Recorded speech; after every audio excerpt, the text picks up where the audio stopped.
Good evening, everyone. Welcome to the regular scheduled Beavercreek City Council meeting for July 9th. May we have a roll call, please? Councilmember Curran? Here. Councilmember Literal? Here. Councilmember Rushing? Here. Councilmember Upton? Here. Councilmember Van? Vice Mayor Garcia? Here. Mayor Stone? Here. Do I have a motion? Do I have a motion to excuse? Mr. Mayor, I move to excuse Councilmember Van. Second. I have a motion and a second to excuse Councilmember Van. All in favor say aye. Aye. Opposed, same. Motion carries. We'll turn the meeting over to Councilmember Upton for the pledge, please. Thank you, Mayor Stone. If I could ask everyone to stay in the audience for the pledge and a moment of silence.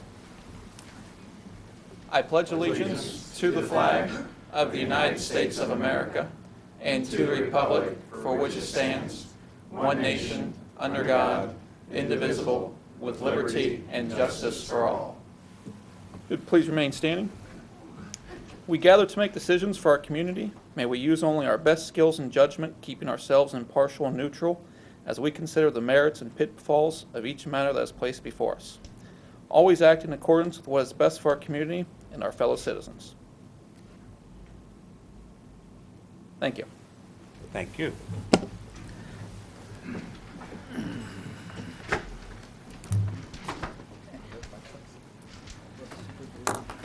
Next is the approval of the agenda. Any alterations? Seeing none, Mr. Mayor, if there is no alterations, I'd move for approval of the agenda. Second. have a motion and a second to approve the agenda as submitted. All in favor say aye. Aye. Aye. Opposed, same. Motion carries. Approval of the minutes. First, June 18th, 2018 special meeting. Any comments? Move we approve the June 18th special meeting minutes. Second. I have a motion and a second to approve the minutes from June 18th, 2018 as submitted. All in favor say aye. Aye. Aye. Opposed, the same. Motion carries. Thank you. Any abstentions? All right. Next is the June 25th, 2018 regular meeting. Motion to approve the June 25th regular meeting. Second. I have a motion and a second to approve the June 25th, 2018 regular meeting as submitted. All in favor say aye. Aye. Opposed? Abstain. Abstentions? One. One abstention. Thank you.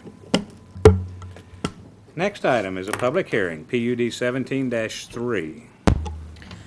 This is an application filed by NVR Inc., 884 Pleasant Valley Drive, Springboro, Ohio, 45066. The application requests approval for a specific site plan to allow development of 70 single-family residential homes on 25,583 acres of land located at 3240 Shakertown Road, further described as Book 6, Page 3, Parcel 63 on the Greene County Property Tax Atlas. Thank you. Is the applicant present tonight that would like to make a presentation to council? Please come forward. Give us your name and address, please. Good evening, Mr. Mayor, council members. My name is Steve Lyle. I'm with the Ranke Group, 959 Congress Park Drive, Centerville, 45459. With me tonight, I've got Mark Locke from NVR and Ryan Holmes. Thank you for hearing our case. I've got a short presentation for you, and will of course be available for questions after the staff gets through. Cedarbrook Farm, as our project would be called, will be located on Shakertown Road in the northeast quadrant of North Fairfield and Shakertown. Wynwood Estates is to its north, Ballymead's to its west, and what was the church? The Kirkmont Church, yes. Sorry, and there's a stream with floodplain in the southeast corner of the site. This is the aerial overlay of our plan that shows the street pattern and the lots and how they fall in relation to the floodplain stream, and has topography on it as well. In the city land use plan, this was established as vacant planning area 68, and the maximum density assigned to this was 3 units the acre. There was a recommendation that Newton Drive was connected to Shakertown Road as a secondary access to Wynwood Estates.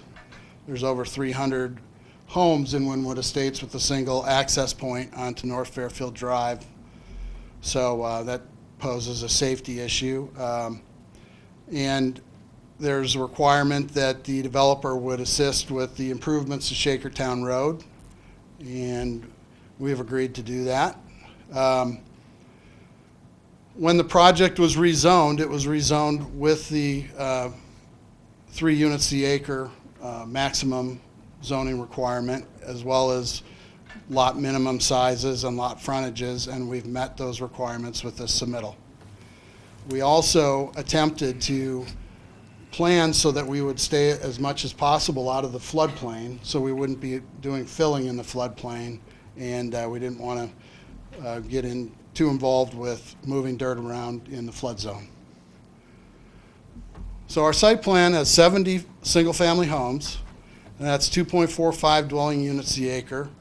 On this presentation, I refer to the previous plan because I represented a different client that came through last fall, and we had a different layout with the traffic circle and a straight shot from Newton down to Shakertown Road.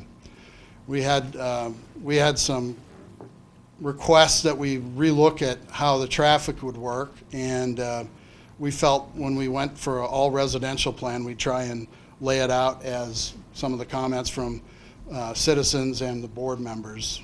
So I'll get to that in a second here. Ryan Homes is planning on building in this development. We've set up the lot widths to accommodate their homes, and I'm going to have Mark come up and speak a little bit about their product and, you know, the targeted customer. But just briefly, typically this is kind of a move down home for people who have had a larger home and want to stay in the community and don't maybe want as big a yard or as many bedrooms in their house.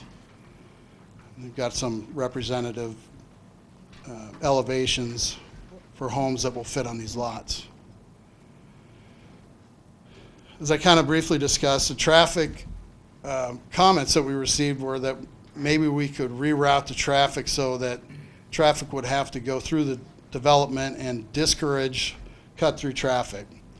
So we tried to lay it out so that someone couldn't come straight down to Shakertown Road. We feel that this would address both the speed concern, because it's about 530 feet from that intersection. Which one here? Here to Newton Drive. And also we felt that that the turns maybe would discourage pass-through traffic. Although, really, I feel like most of the pass-through traffic will probably be coming through this community, not the other way, because you'll be able to utilize the light at Shakertown and North Fairfield Drive. I just wanted to briefly talk about floodplain, although we're not really filling other than in the very backyards of some of them. The code allows to fill in the flood fringe, which we would be doing in a small area. We're staying out of the floodway, we're adhering to the city codes, and the structures will be out of the special flood hazard area. So we feel as though we've tried to assist with people's concerns about flooding and negative impacts to the floodway. With drainage, there were some concerns from the citizens in our previous meetings going up through Wynwood Estates.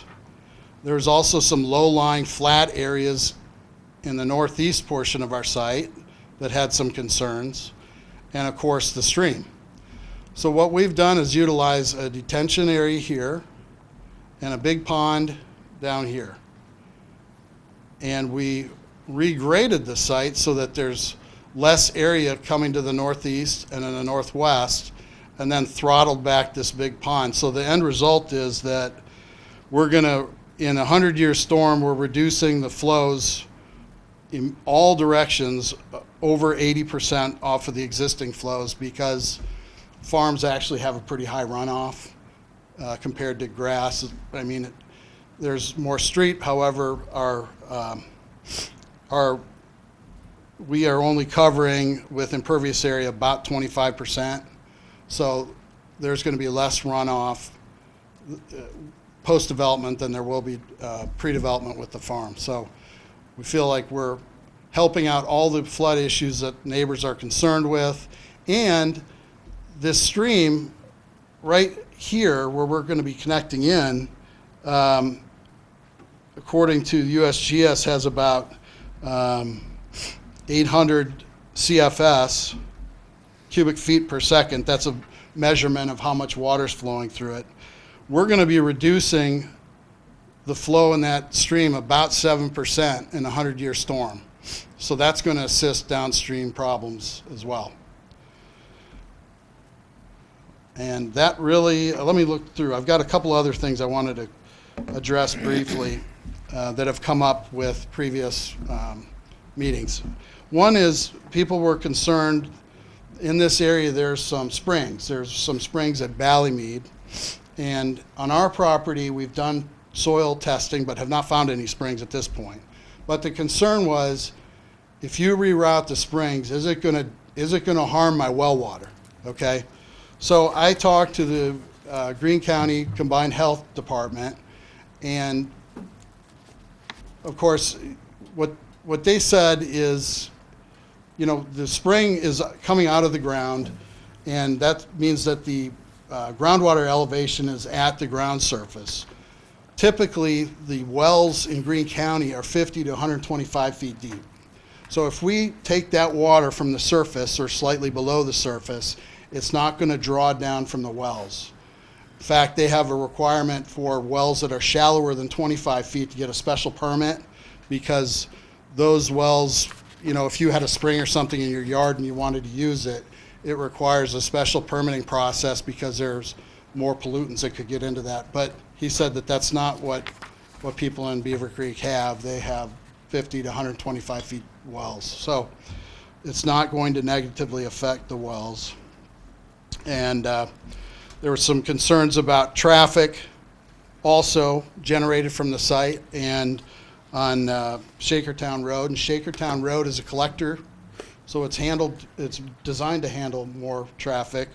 But in the peak morning hour, there will be 54 vehicles leaving and 18 entering. And in the peak evening, there would be 60 vehicles entering and 34 leaving. So I just wanted to point out that there's not a ton of traffic coming out of this site, okay? And with that, I will leave it to Mark to discuss his product a little bit, and I'll be available for any questions you'd have after the staff talks to you. Thank you. Thank you very much. Thank you. Give us your name and address, please. Good evening. Thank you very much for your time. My name is Mark Locke. I'm with NVR Incorporated. Address is 884 Pleasant Valley Drive. Steve did a good job. I know that your staff's going to do a presentation. Conceptually, what we're planning to do here at Cedarbrook Farm, it's going to be geared for an age-targeted community. That could mean a lot of different things. As Steve mentioned, some people moving down, downsizing, single again. There's a lot of different, but we're going to market it as an age-targeted community, predominantly building ranch homes. That typically, as far as Steve mentioning the traffic, will certainly help with the connection to the community to the north.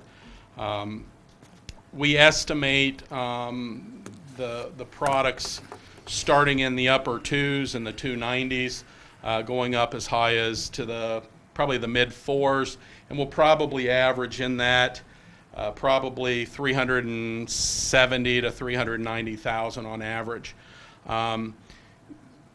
When we contracted to purchase this property, there was an existing plan on it. We modified that plan to some extent to make the lots wider, primarily to give us the ability to build a little bit larger house on these lots. These houses will average anywhere between 1,550 square feet up to about 4,200 square feet. In most all of our communities, whether it's an age targeted or a standard, the smallest house we offer and the largest house we offer typically make up about 12% of our total sales. Most of our sales are right there in the middle. So But it gives that flexibility for people in the market that want, that variety. But a majority of the homes that we're building are going to be in that average right around 2,300 square feet is probably what we're going to be building out here. We will offer basements on these homes where it permits, and we're looking forward to being back in Beavercreek. It's been a few years since we've been building in Beavercreek, and looking forward to being back in Beavercreek. And I'll answer any questions that you have now and or after the staff does their presentation. Thank you very much. Thank you, I appreciate it.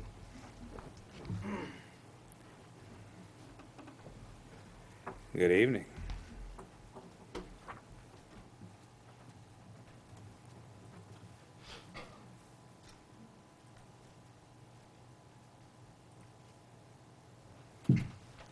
Evening, Mayor, members of the City Council. The case you have before you is PUD 17-3. It's specific site plan number 2. Again, they're looking to construct 70 single-family homes on about 28.6 acres. It's located in southeastern Beavercreek, just east of the intersection of North Fairfield Road and Shakertown Road. Again, this is a closer up aerial photo. There's single-family residential surrounding to the north, south, and east, and then some multifamily residential to the west. I know that it says A1 on this, but actually this property was rezoned last year to a PUD. And again, as the applicant stated, they're allowed to have up to 3 dwelling units an acre within the PUD ordinance. Also, the ordinance required 20,000 square foot lots to abut the existing single-family residential neighborhood to give some of a transition from the larger lots to the 3 dwelling unit acre lots. Again, seen here is the proposed site plan at 70 lots with the proposed open space and stormwater detention ponds. The overall density of what they're proposing this evening is 2.4 dwelling units an acre, so it's well below the 3 that's allowed. It's again, they can go up to 3. They're proposing 2.45. They do show open space down here towards the entrance. And a large open space with the stormwater detention pond. This would be a wet pond, so they're proposing to have surface water. One of the requirements in the proposed motion is that they have aeration devices, fountains to keep the water from becoming stagnant. The proposed detention pond at the northwest is a proposed dry pond, so it would be a depression in the area and then capture water and hold it as required, and then slowly dissipate that throughout the system. Also wanted to point out that they're having 4-foot sidewalks on both sides of the streets throughout the development, and then a 5-foot tree lawn, but a 5-foot green area that has no trees. Actually, the trees that they're showing on this proposed landscape plan will actually be in the individual lots. So it won't be in the right-of-way, it'll be in front of the house on each individual lot. So the maintenance of those trees will be up to the property owner, not the city. So we are requiring each lot have a tree, and that the maintenance of that tree be by the individual owner rather than by the city. They are showing a lot of extra landscaping along the entranceway, some evergreen trees and decorative trees, and those will be in HOA area. So again, those won't be maintained by the city. That's going to be maintained by a homeowners association that'll need to be created with this application. Again, you can see the red lots I've highlighted are the 20,000 square foot lots, so they do abut the existing neighborhoods. And then the orange lots are a little bit smaller, and then as you go down to the yellow lots, they get a little bit smaller. So the yellow are the lots that are under 10,000 square feet. The orange is 10 to 15, and then as you go up from there. Again, street trees, trees on the lots that are in front of each of the, but are behind the sidewalk. So again, they're outside. One thing in this red area is a riparian buffer along that creek, and we did add a condition that says that they're not allowed to remove shrubs or trees or anything in that riparian buffer without express permission from the planning department, so that they don't go out there and start removing stuff and could cause erosion or anything like that. We want to make sure. But we also want to give the opportunity, if it's a dead tree, obviously we don't want to say they can't remove it. That's why they call us up and we go out and make sure that it's in fact a dead tree. Again, 2 stormwater detention ponds. They do show a bunch of examples of different products. Among the conditions state that the products are being made out of masonry or hardy plank, that vinyl or aluminum can only be used for the accent features and the fascias and things like that. So it would be a solid product. A few of the other conditions, exterior construction, we want to limit that from 7 a.m. to 7 p.m. Monday through Saturday because there are residentials in the area. Also, no construction traffic can go on the existing Newton Drive. So again, Newton right now ends at about this location, and we want to make sure that they don't have construction, dump trucks and things like that go through the existing neighborhood. In fact, they'll have to build an access road and construction road off of Shakertown Road. Also, again, aeration on the ponds, and each lot have its own photoelectric light post so that there is lighting throughout the site. And a street light is to be added at Shakertown and Dumar so that there is some lighting where the main access to the neighborhood is. There are 21 conditions in your motion for your consideration this evening. Staff and Planning Commission both recommend approval of the applicant's requests, and I'll be happy to answer any questions following the public hearing. Thank you. Thank you very much. Ladies and gentlemen, this is a public hearing this evening. And before we get started, just a few comments. One is that this is a hearing on a specific site plan. And while sometimes zoning and specific site plan issues kind of overlap each other and get a little confusing, we're not here tonight to discuss the zoning in general, but the specific site plan. So with that being said, as with Planning Commission, those that were there, anyone's welcome to come up and speak. We have 3 minutes. And if you need more than 3 minutes, you may get 3 minutes by up to two other people donated to you. So that being clear as mud, if anybody would like to address council on this application, please come forward and give us your name and address.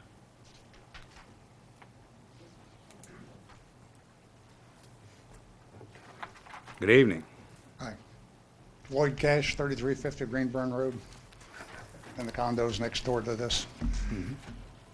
Seems like that's an awful thick density of houses where they're only going to be 10 foot apart on just a little more than 1/5 of an acre. I didn't think Beavercreek did stuff like that. Beavercreek used to have like half-acre lots. I don't know where they come with. They've changed something along the way, but that's ridiculous. That's somebody designed a sardine factory there. That's Thank it. you. Who else would like to address council?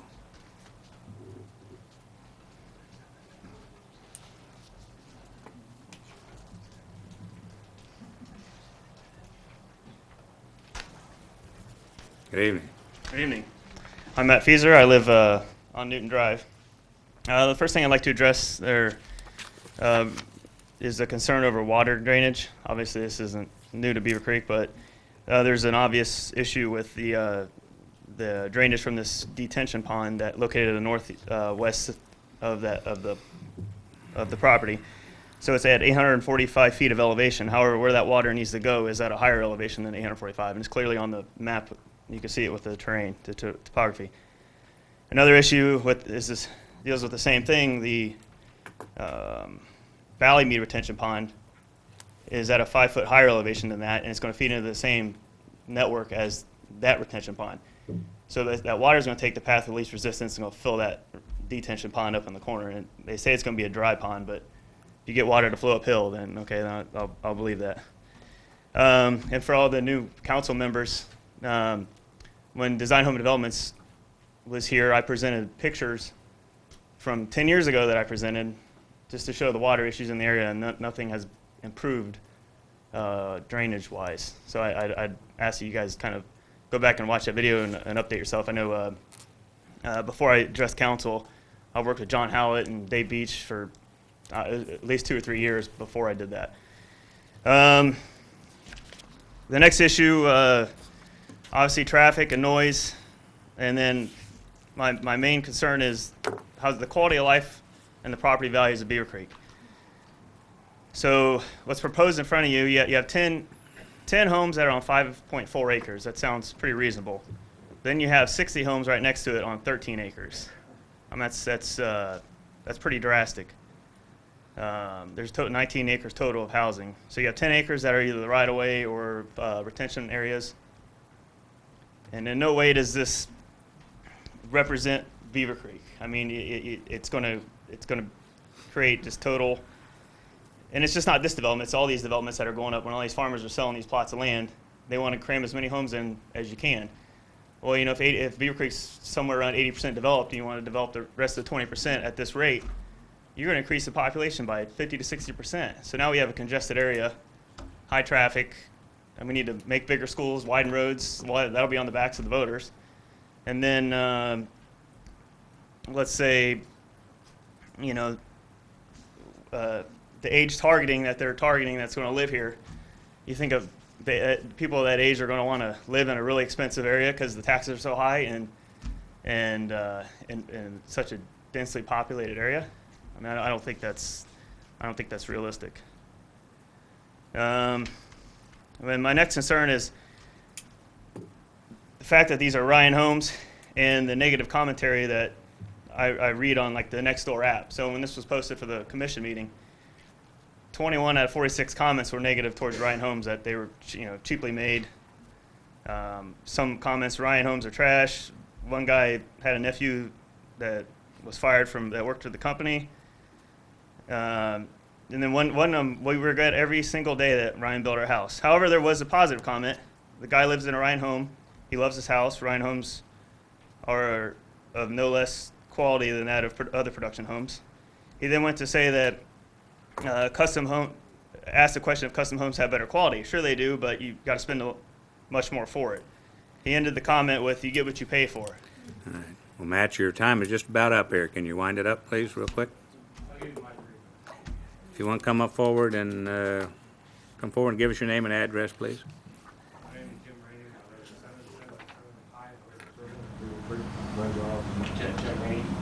You be able to get that?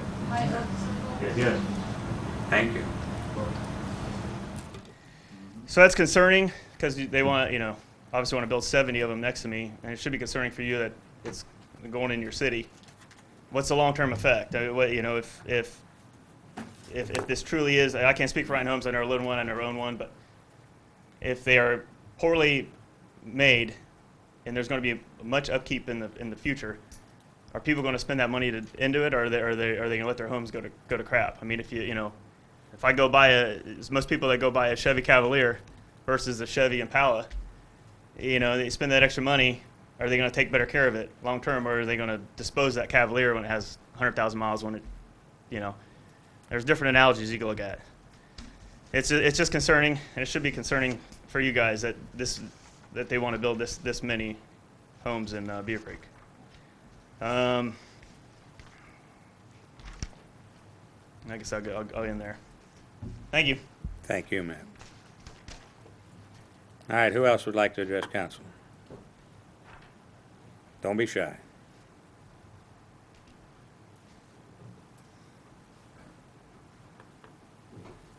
Hello. Hi, my name's Sandra Hawker. I live at 3411 Leewood Drive, which is on the corner of Newton and Leewood. And I too am concerned with the density.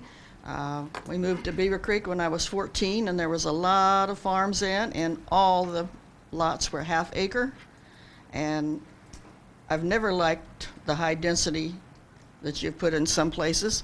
And I have friends that are employees in the school, and I know how crowded the schools are getting, which means we're going to have to build more schools or add on.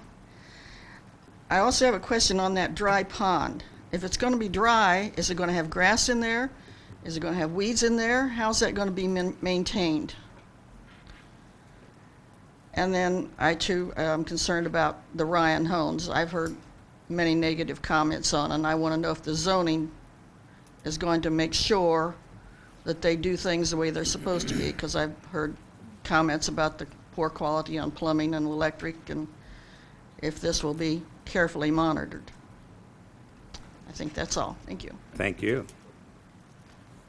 All right, who else?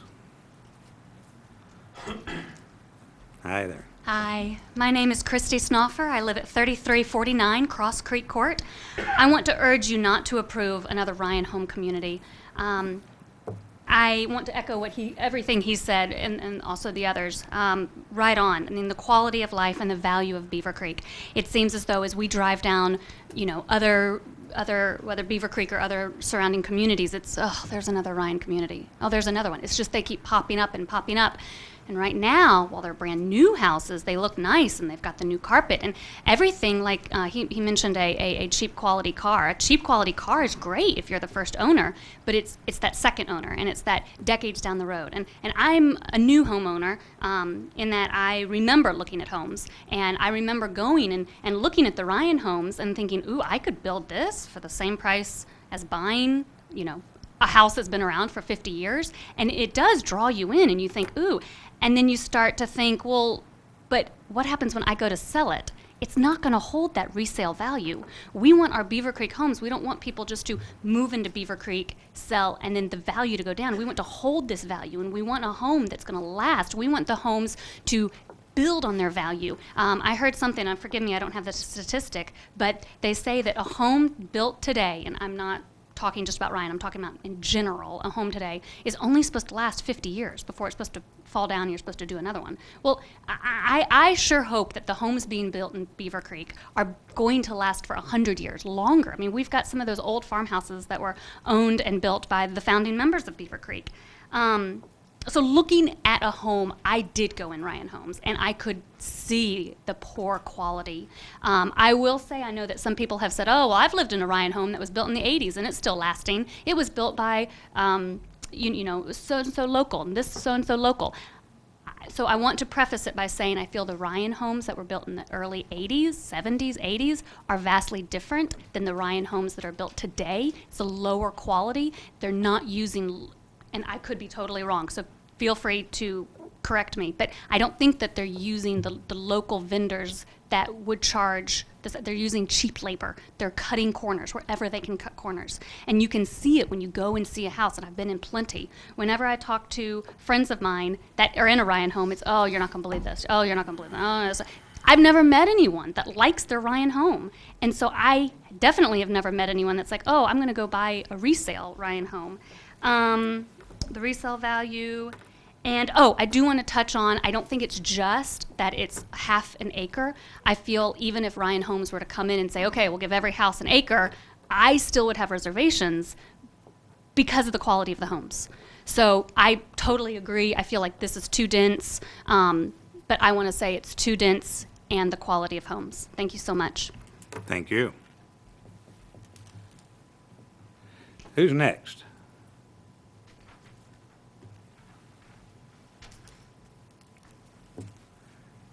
Good evening. Hi, my name is Rita Ryer. I don't even live near that neighborhood. I live at 1372 Windsor Drive, Hunter Point, Hunter Ridge community. And I didn't come here for this meeting, but I am really surprised. I live in that community, and when I lived here, when my son was born, we lived in Centerville, and we always looked to Beavercreek. If we ever came back, we thought it would be a great bedroom community. We loved the accommodations and the large lots, and it's just hometown. And when we got here, we moved to Beavercreek, and I moved into Hunter Ridge, Hunter Point. Is that a Ryan community? It has Ryan Homes in it, but it's still building. And if I knew that ahead of time, I don't think I'd live in my community. It is very compact. I know my property values, or my property taxes have gone up, and I've lived there 12 years, and I don't think my house is really valued as an increase. But I do have a couple of things that I wanted to address on what Cedarbrook Farm said. I noticed that the fact that the conversation was directed towards water issues, I just wanted to let you know that should be a very good indicator about what the possible risks and costs that would be in the future. Also, there's a young man back there who's very good.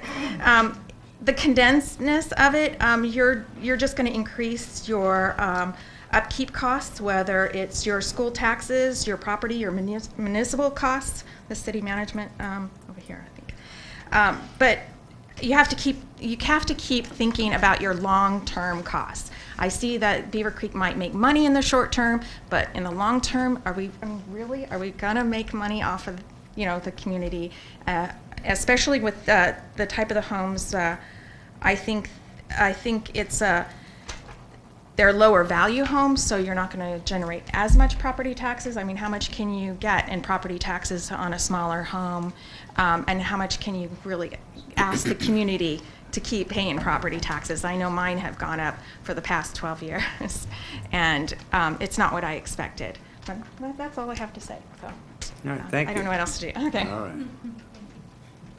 Anyone else? Anyone else want to address council? Harold Lewis, 1423 Town Hall. I'm speaking for some people who live south of Shakertown Road there.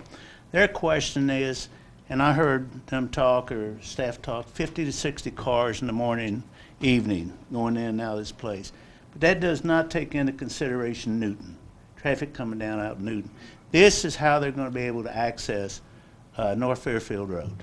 Make no doubt about it. So the traffic count's not 50 or 60. It's a lot of people from Newton coming down through there and trying down Shakertown and on to North Fairfield. We have no idea what that is. And then I see the street up there, curved. Where I live, we're getting a lot more traffic coming through our plat because, well, I don't know why. But we got more and more people parking on the street. It's dangerous. It's legal, but it's dangerous. We can't get anything done about it. And that's perfect. Especially with that high density housing. There's going to be a lot of kids out there trying to get across that street, and they're going to be parked on that street. The other thing is the homeowners association. I did a little bit of research tonight, and I don't know if other plats have city mandated homeowners associations or not. My question is, how do they work? A homeowners association is only as good as you're going to get members of that community to be on it. Otherwise, it's useless. Unless you can somehow say, this house, and this house, you have to be on that board, it's useless.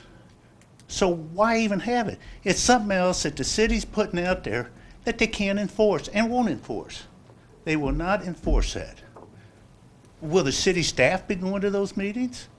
What if they decide to do something that city staff doesn't want done? Can city staff stop it? Will they be at those meetings? This homeowners association is ridiculous. That curvy road, unless somehow you can mandate no parking, which you can't do unless you change the zoning code. We have that problem on our street. I've complained, it's legal. But there's a lot of kids out there that have to walk down that street. These kids are lucky, they got sidewalks. Our kids have to dodge cars on a curvy road. Thank you. Thank you. Anyone else like to address council?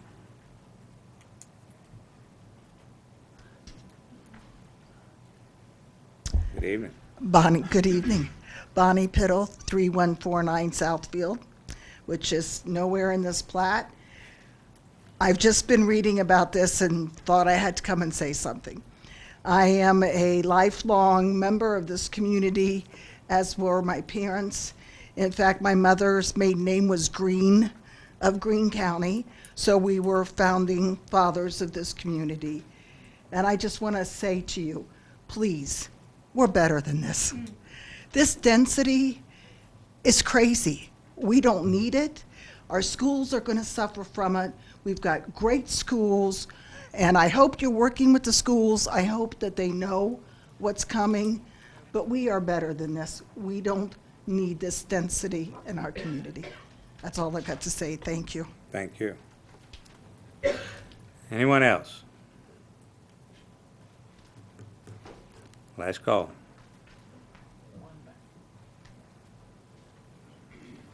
Good evening. My name's Dan Long. I live at 788 Newton Road. The concern I have is the traffic, the same as the previous proposed housing project that was going to go in. There aren't any sidewalks or curbs on Newton, so the kids that ride bikes, wait for the school bus, people walking dogs in the evening. I'm just concerned about the extra traffic from this many houses. And with the previous plan, if I'm not mistaken, we talked about speed tables in a circle, a turnaround.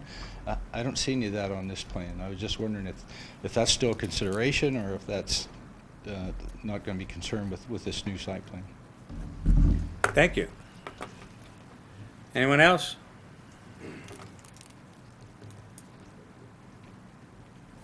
Last call, the second time. Seeing none, we will close this public hearing, and we will open it up to council discussion. And I'm going to ask, just in general, would we like for staff to address a few of these issues ahead of our discussion? Yes. Would staff like to address some of the issues about and I can kind of give you a general list, the detention areas and how they're constructed and where they're going to drain to? Let's see, what else do we have? We had the, I have a list from the zoning meeting as well. Okay. A lot was already addressed. Mr. Mayor, I just have, with the topography, the first speaker, he was here a few years ago and did an excellent job, and I'd just like to see his information. Topography Northwest, yeah. Yeah. The information that he provided versus what we received. Okay. Anybody, which one of staff might want to address that? Engineering want to address the detention and drainage first and the topography?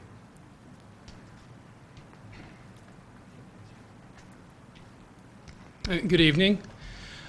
Just as Steve Lau reported, their preliminary plans show that the two detention basins. There was, I think, a little things that need to be corrected on the upper basin. Nothing major. It's just, at this stage, everything is still kind of preliminary, and there were a couple grades that need to change, but there's nothing earth-shattering. A little bit of work, we can get that pond to work in the northwest corner there. You can see also by the presentation by Mr. Lyle that the flows coming off the site after development are far less than what they are today. So it's only going to help as far as reducing those peak flows and the impact what's going on downstream, especially the neighborhood directly to the east. Not to say it's going to clear up all the issues in that neighborhood to the east, but it will certainly be a step in the right direction. So you're comfortable with the calculations that were presented by the applicant as far as the actual reduction in rate of flow? It's the reduction in rate of flow, not the amount of flow. Is that correct? That's correct. What we design around are the peak discharges, because the peaks are what cause flooding and other bad things to happen. Where, the overall, if you look at the overall water coming off the site over the entire storm, it's typically a little bit more when you develop because you reduce the impervious area. But the key thing is to not let those peaks hit, which is what they're doing. And Mr. Mayor, I would say that with what Mr. Lau presented, I agree with as far as the vast reduction in peak flows coming off the site after development. Okay. That's just a quick follow-up. I think one of the residents was concerned if it's a dry pond, the aesthetic, how it will look aesthetically. Will there be grass? Will there be mulch, weeds? How does that look aesthetically? Our typical treatment is to build a concrete channel from the inflow to the outflow is what we usually do. The purpose of that is it gives a nice clear shot for the water to go, where it helps avoid the issue with standing water in a pond where it's a maintenance problem and weeds and whatnot. So, but they're typically, again, to answer your question, concrete channels from the inflow to the outflow and then grass with the rest of it. Okay, thank you. Mm-hmm. All right. Okay, we had another question then on homeowners associations, and I'll briefly answer that one a little bit. And my plat has a homeowners association. It's very active, and it's required to maintain the detention pond, the area within my community, and we have a lot of communities that are set up that way with those homeowners associations, and we have some that don't do the job they should, but that's a legal process that we have to go through to make sure that gets enforced. Any other? Let's start just going around now. We got that was one of the big ones, the drainage that we wanted to get addressed, I know. But the, Councilmember Literal, do you have anything you would like to bring up? I have a couple things. One, I am concerned about the smaller sites with the amount of homes that are proposed on this project. Secondly, staff addressed trees. One of the things that I've seen where we have this done, Randy, in some of the other areas, is the trees, we end up having them too close to the sidewalks, and the sidewalks are all cracked, and so, you know, are they required to put the correct type of trees? Because we've had people in this similar, when they're building, and now they're back, you mentioned, behind the sidewalks, but they're the types of trees that have the roots, and now we have a mess, and then the homeowners are responsible for fixing those. Right. Those problems generally occur when we have the trees planted between the sidewalk and the curb. There's a Right. more finite area. Mhm. So these trees will be planted back up into the yard, so there is a buffer. I mean, they don't have to be planted, I mean, they're not going to be planted right against the sidewalk, but we'll have them But far enough back. far enough back to where they're not, the roots aren't going to be surrounded by concrete, which is what would happen if you're between a road and a sidewalk. And the aeration devices, who's going to be maintaining those for those ponds? Again, with the HOA, you know, they're going to be required to maintain all the ponds, all the landscaping around the ponds, the landscaping in the ponds for the dry pond up northeast, all the And trees so- and the common areas and everything. And just like the other ones that we have, so if you have an active HOA association, then usually those communities look great Mhm. and are usually, the community's very involved. However, if you have a group that's not, then are they going to have to fall back on our only zoning person that we have to go out and check these sites, which is our one employee that does that? Yeah, I mean, with any neighborhood, if there's you know, grass is growing over 10 inches Mhm. or unsightly, we would put a So zoning again, violation. we're adding another community with only one zoning officer for the entire community. That's correct. Okay. My questions are answered. Thank you. Councilmember Rushing. Thank you. To begin, I know the mayor prefaced this when public hearing opened, but would staff give a background of the process? I know there's probably some confusion of the zoning versus where we are today with the site plan, and really what we can do as a council at this point in terms of, you know, the zoning versus the site plan. Could you give us a brief background of the process of any particular project such as this in terms of the zoning versus where we're at today in the site plan? Right, we would start with like the land use plan is where we start with, and we look at how is our land use plan envision this area from a long-term standpoint. And with this particular project, it envisioned it at a a low-density residential neighborhood at 3 dwelling units an acre or less. That's how it was described in the land use plan, and that's how we base the zoning off of. So we come up with a criteria of lot sizes, or in terms of lot widths and density requirements that fall within that land use plan, and take that zoning, proposed zoning through the process, which is Planning Commission makes a recommendation to City Council. And once that's approved by City Council, the 30-day referendum period, the zoning is established.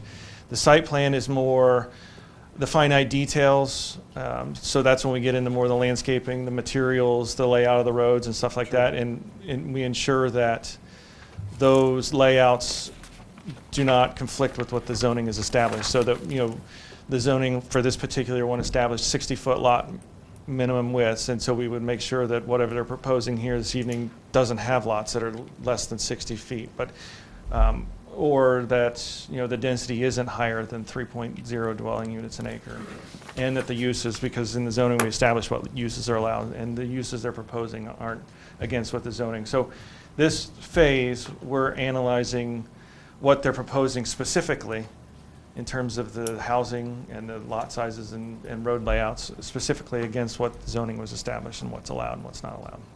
I appreciate that. I know there's probably some confusion, and Right. that's why I mentioned that.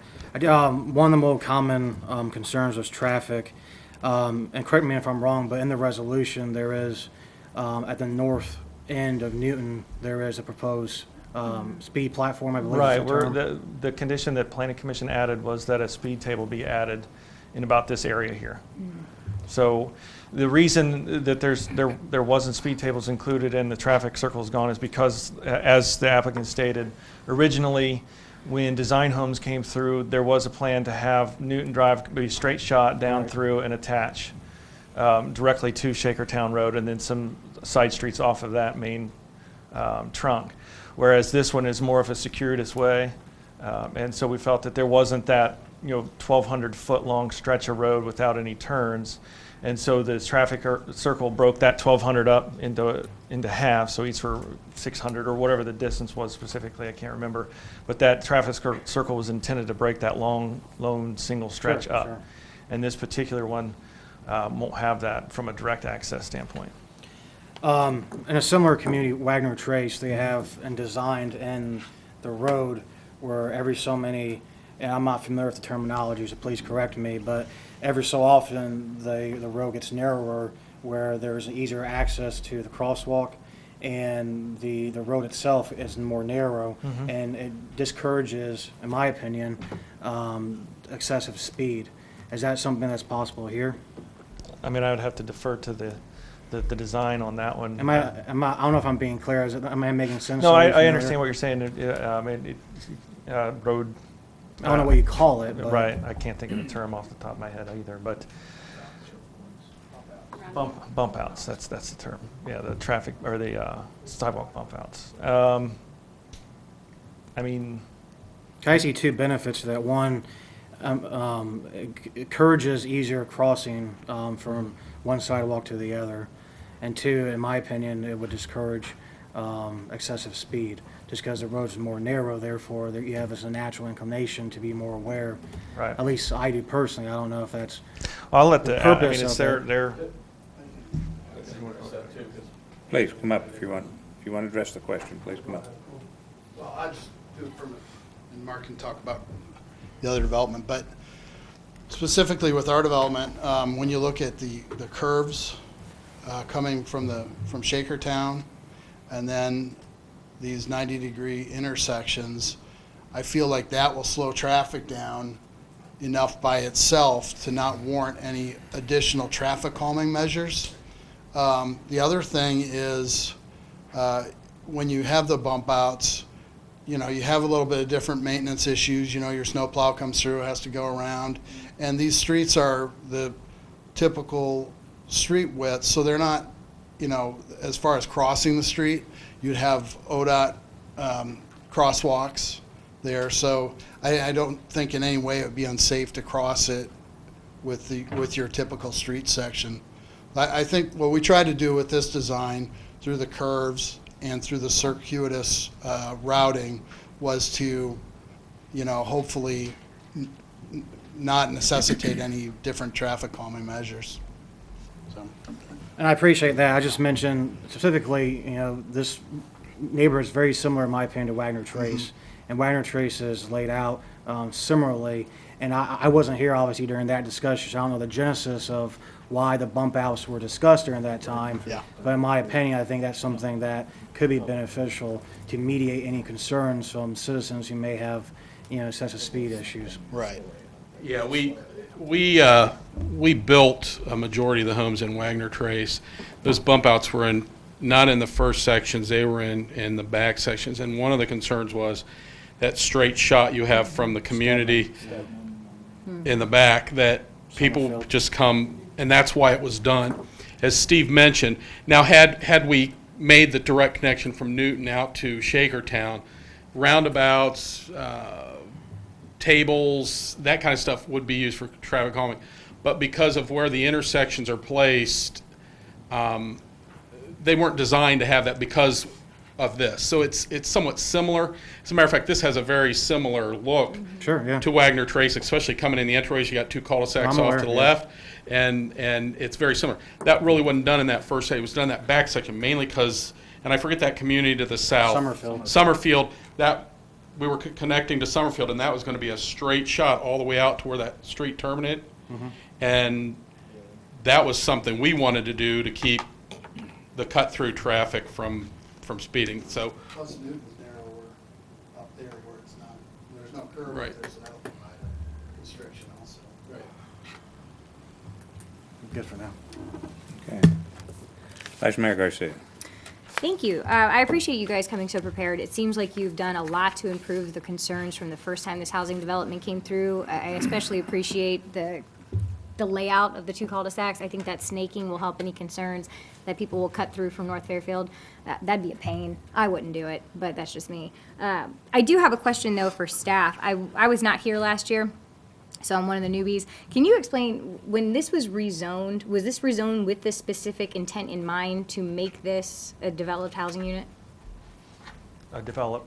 So was it in, I mean, when it was rezoned, everyone knew during the rezoning process that this was probably going to be the next step, that a Yeah, housing I mean, unit it was was going to come in? designs, or it was rezoned so that single family could be in this neighborhood. Okay, all right. I just wanted to make sure that discussion took place back then too, because I think that's some of the discussion with zoning and what we can do here tonight. Right.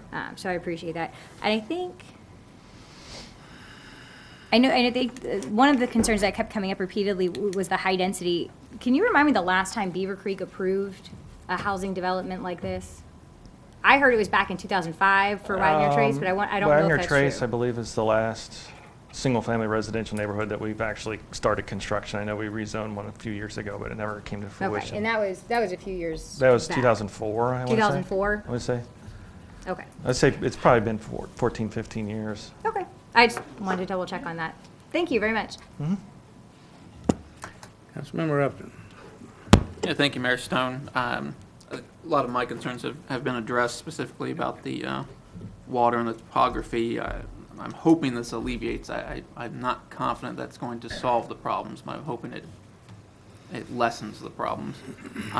Coming into tonight's meeting, I had also some concerns about the density. And through conversations with everyone tonight and hearing some of this, 70 homes on 26 acres. I did the math. I was like, yeah, that fits 2.4 units per acre. And then we got to discuss some of the smaller interior lots, and really had some concern there. But to Councilman Rushing's point, looking back at the zoning that was passed by, we'll just say, previous councils, I mean, we specifically said 5 feet minimum side yard, and here we have an applicant that's proposing 5 feet, I mean, there's all these things that, boy, I wish I would have thought further in advance at some point, because I do not like the size of these lots. But it is what was passed. It is the code. That's my only comments. Thank you. Councilmember Carr. Couple questions to the developer. As I understand it, you could have 85 units in that particular project. The last project we had was, I think, 59 that was proposed by Custom Homes. Somebody correct me, is that correct? Okay. Your proposal is 70, so one question I have, would you consider reducing the density in there to 60? Well, actually, if you look at design homes, that project had, I think, about 5 acres of assisted living in there as well. If you look at the density on those 59 units, it was more dense. It was 2.55, I believe, and we're at 2.45 now. So as far as the area that's in residential lots, we've reduced it even further. And then additionally, the minimum lot width established by zoning is 60 feet. Our minimum lot width is 66, so we're 10% wider there. And those lots, the lots on that previous one, the 59 lots, those were 60-foot lots. Yeah, They we had weren't- 60-footers. We made the lots bigger than the previous plan that was in to accommodate the bigger product that we're wanting to build on these lots. So I guess to answer your question, we feel like we really tried to address the concerns that you all had, the Planning Commission had, and folks had, and still make it work with their product. And, this is something that works. It wouldn't work with less density. We feel like we've met the zoning conditions, and it should be a really nice development.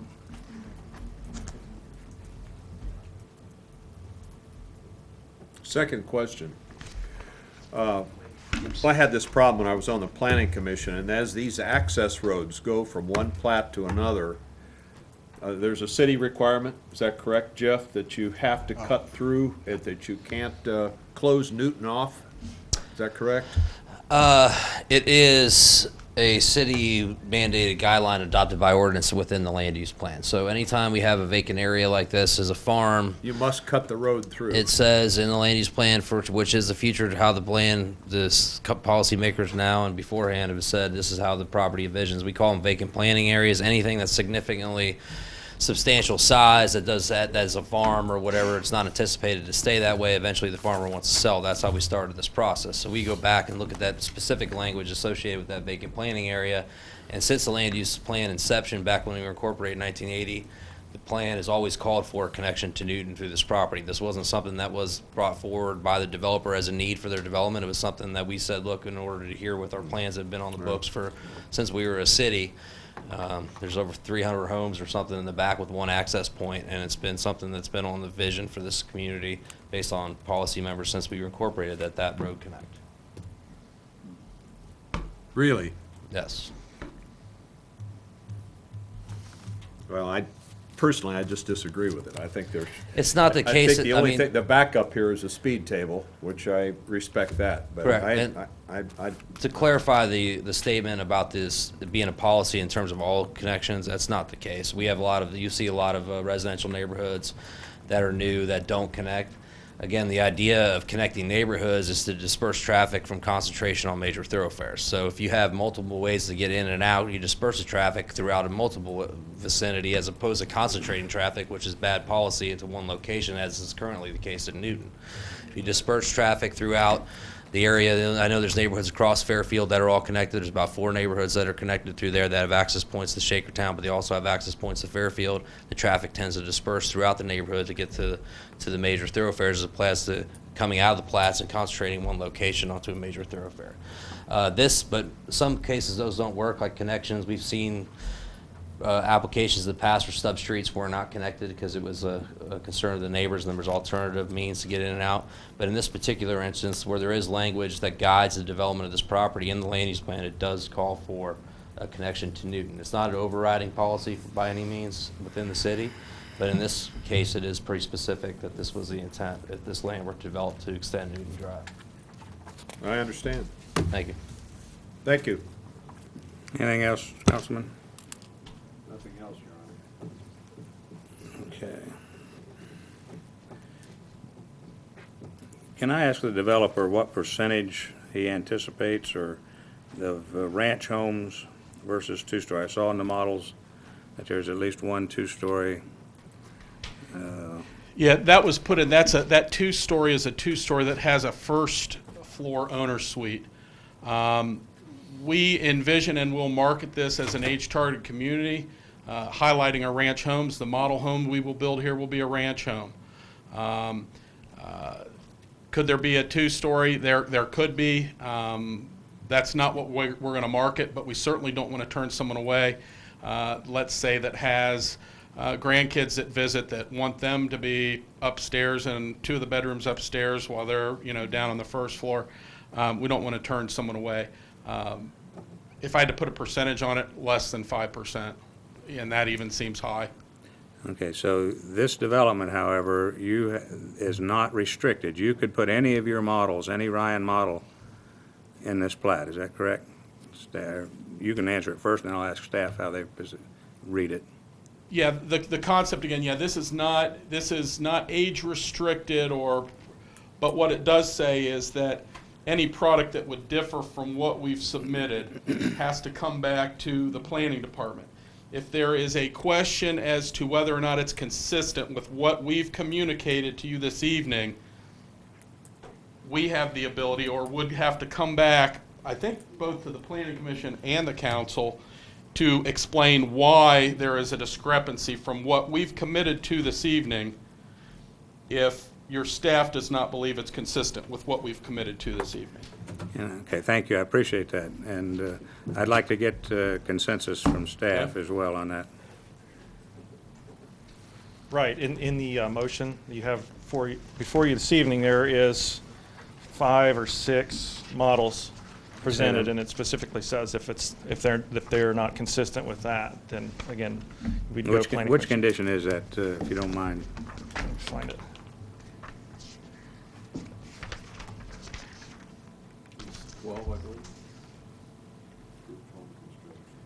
Right, condition number 12. Shall generally consist with the example home shown in the attachment. That generally is a broad, kind of a broad overview of what's going on, but the, We can remove generally and just say it shall be consistent. I think that. okay, I'm gonna just go out on a limb a little bit. There is a need in Beavercreek for the empty nester home. In my profession, for so many years, I inspected houses for people buying them. And we would have people that we knew that were empty nesters, and they'd moved to Kettering or Centerville because they couldn't find a small ranch or smaller ranch, everything on one floor, a small lot within Beavercreek. So I'm not trying to justify it that way, but I am in a way. There is a need for this market niche, which is why I'm asking specifically what's going to be built there. I do not want this plat full of two-story homes with vinyl. Of course, the vinyl's not allowed. I see that, but the typical, and I'm not being negative here either, but the typical Ryan home has a brick face, and the other three sides are vinyl. And I, like a lot of others, have just about had enough of that appeal. I think there's a need for the smaller home. I don't know why they cost this much, but that's not my judgment. But that's why I was asking the question of what's going to be built. But, and again, this is site plan where we put these funny little tweaks on these. And back when I was on this council many years ago, I tried to do something and it didn't work, but I'm going to try it again tonight. And you can certainly respond to this. But I still, even in a ranch home, it's not going to be nearly as conspicuous. But I like brick homes. I like at least 50% of a wall surface to be masonry. It is something that all of our custom plats are that way for the most part. There's no reason that a mass-produced home, and I'm not going to get on the bandwagon as far as the quality. In my profession, I found Ryan to have probably the best basement in the market. I mean, you do an exceptional job on your foundation and the basements. So there is quality there. Or there are places where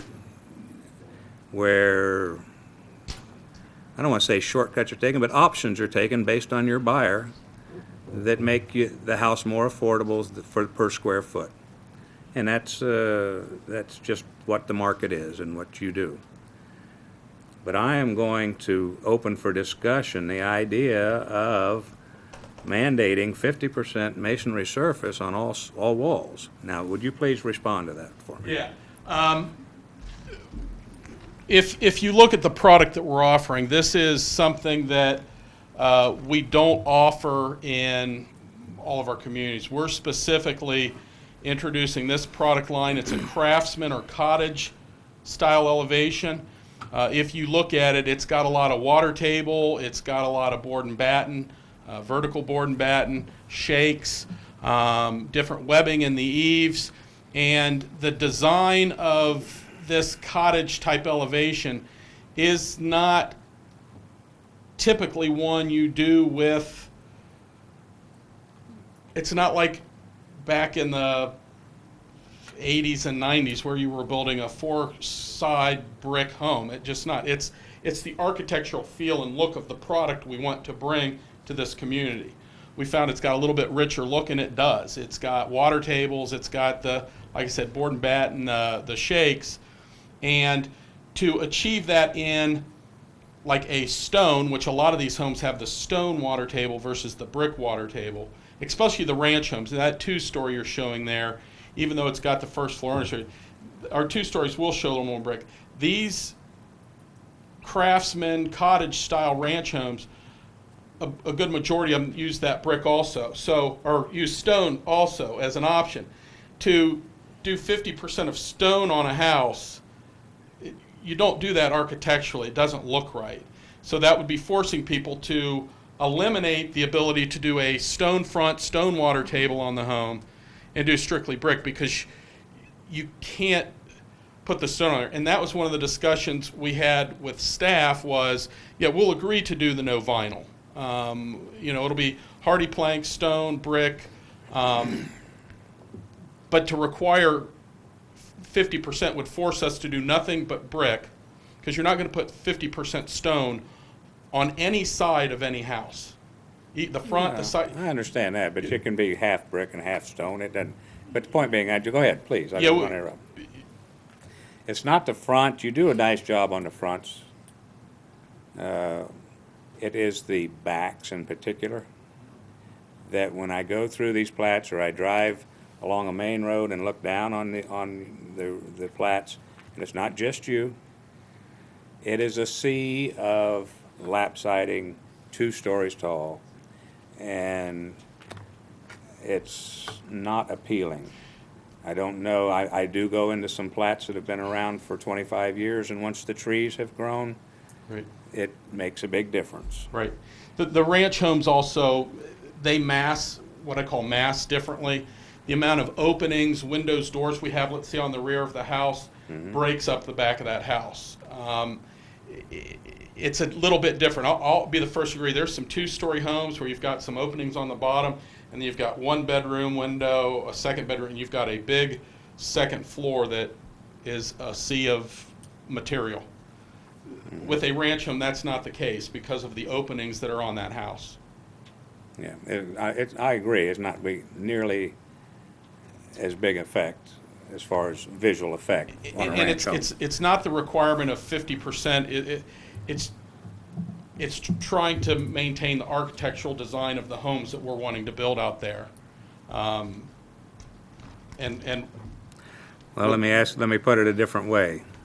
If you had to have 25, 30%, whatever, of a different material, I don't care what it is, as long as it's within this list that we have here, the hardy plank, and instead of just a mass lap siding or different directions of siding. You can take hardy plank and you can run it under the windows. Yeah, in different directions. A lot of the fronts of the homes will do a vertical board and batten type feel or shakes. Right. As far as the sides of the house are concerned, the sides I'm not as concerned about, I'll admit. The houses are close together. It's the backyards, and the fronts are already okay. The backs and the backs and the fronts are what I'm really concerned about. And like I say, your fronts are going to be fine, I think, But can we get some decoration, in essence, some character to the rear side of the house? And I don't want to try to tell you what to do because you're the professional, but I just want some character back there. I guess from that standpoint, there's a number of things we can do, but without specifics, I can say, yeah, we'll pay close attention to the backs of the homes. Does that mean you do a water table just on the back of the homes, a 3 or 4 foot water table on the back of the homes, which would still allow the people to do the stone front. Stone water tables are typically done on these craftsman style homes. I can tell you that all these, the number of openings in the backs of these homes, I think on average there's probably anywhere from 10 to 12 openings on the back of these homes on a ranch level. There's dining room windows, there's kitchen windows, there's a sliding door. If they choose the Florida room, you're going to then have a Florida room on the back. Then you've got the family room windows. There's a lot of doors and openings on that back of that house that are at different elevations. So, not to prolong this much longer, but one other simple might work. Would you consider something that said an accent at rear doors and windows? Some sort of accent to the siding? Yeah, I think we can add some accent trim. That could be accent something along those lines on the doors and windows of the rear of the home. We just got to or water tables, some kind of whatever your choice and whatever your buyer's choice. I think if you word it as some type of accents, whether it be a water table, doors and windows, we can do that. All right. And again, it'll be something that we'd have to get, through your Sure, planning department. sure. But yeah, I think we would be open to that. All right. Mr. Mayor, would you want to limit those specifications to the two-story buildings? Yeah, It's more important, but not really. Okay. When you're out in your backyard, you're looking at 3 or 4 other backyard houses. Right, just to Okay. his earlier comment, with the ranch style, there's going to be a lot more Much- openings and natural I agree. breaking up of the siding that, And I just want to confirm, these are just options you'll have available. It'll be the home builder's choice whether or not they use these, correct? Because I remember when we looked at building a home, we had options of what we could or couldn't. yeah, they'll as far have as the back options as far goes. as materials and stuff, but as far as the backs of the homes are concerned, some windows are optional, some aren't. Okay. A majority in this product line, the windows are standard. We put windows in the dining room, in the kitchen, in the Florida room, and in the family room. Whatever requirement there is to add trim to the windows, doors, whatever, that won't be an option. So any window that they would choose that's not a standard window or door, we'll have to include that. And I'll go back, Mr. Mayor, as far as the 2 stories are concerned, we feel a small percentage, if any, would be built in here. So I'm throwing this out just to alleviate that. If you want to add a condition that no more than 5% of the homes can be, I'm offering that because I know we're not going to exceed 5%, which would be, 3 or 4 homes at most. All right. I'm willing to offer that because we're not going to market to those people, but if one of them comes in, we want to be able to offer that. I would love to have that as a condition. Yeah, And if that- you wanna- That way, truly, it gets you to the empty nester type market. And that's correct. Okay, so. 3.5, it's 5% If you want to limit it to a specific number, 4 of the 70 or whatever it might be, we're open to The that. 5% is fine. It's Whatever. 3.5. That's It's 3.5 homes, it's 4%, so we should Oh, have a so, round number. okay, Yeah. 4 Yeah. homes then. Oh, So half a home. you can have, well, that 3.5 homes. that It'll was be only a half partially and two. then We're it's a rounding split up to level. 4, right? Yeah. Thank you. All right, 4 homes. All right, thank you very much. Any, 22. okay, and just for clarification, I think I know what I'm talking about, but hardy plank is a concrete board? Basically, it's a masonry. That is Yes, correct. It's a thank you. cementous product. Yes, That's correct. thank you. All right, rest of council, anything else? Yeah, we'll do that in a second. Any council have any other questions or comments? No, I just think Councilmember Upton made a really good point that we need to reiterate that, and we had a couple of people in the audience, we have several farms in this community that are going to be sold, and we cannot dictate who this farmland is sold to, and a majority of them are going to end up being some type of residential. Luckily, this is a PUD where the city has a lot more input into this process, which is good for all of the neighbors and that particular community involved. And the second thing is as much as I don't care for that, I don't care for the density, because with you, seeing it now and seeing it up there, it's just too close. But they are in compliant with our zoning code. So with that said, I think that needs to be reiterated in that particular manner. And I hope that, again, PUDs are of benefit to the community and to the neighbors because the city has a lot more input into these projects. Okay. If there's an amendment to add a condition, we need to make that now, please. No more than 2 stories, not to exceed 4 units. Do I have a second? second. I have a motion and a second to add condition number 22, that there be no more than 4 dwelling units that exceed, that are 2-story or more. Discussion? All in favor, say, oh, please. Just for clarification, so we don't get into a point here later and not follow through with what your intent of the conditions are we going to require accent features on the rear of the building? What that is, if they put windows in, when we review the housing permits, like Mr. Locke was saying, it would be an option. The option would become a mandate. So if you're looking at some kind of window treatments or door treatments, we would ensure that those are there on the permit. But if we don't have a condition that requires that, we'd be in a hard spot to. That would be another condition. Okay. Thank you very much. Thank you. Okay, we have a condition to limit the number of 2 stories to 4 dwelling units. All in favor, signify by saying aye. Aye. Aye. Opposed, same sign. Motion carries. We have 22 conditions. Would we wish to entertain a condition that requires accent treatments of some sort at windows and doors on the rear surface? Mr. Mayor, I'd make the motion to add condition 23 to add and mandate accent features to rear doors and windows. Second. Have a motion and a second. Any further discussion? All in favor, say aye. Aye. Opposed, same sign. Motion carries. Thank you. Now we have a ordinance or a specific site plan before us that have 23 conditions. If there's anybody willing, there is a printed motion. If anybody will. Mayor, I believe Yes. there was also discussion, item 12, to remove the word generally in the Okay. first line. I believe there was discussion. Somebody like to make that motion?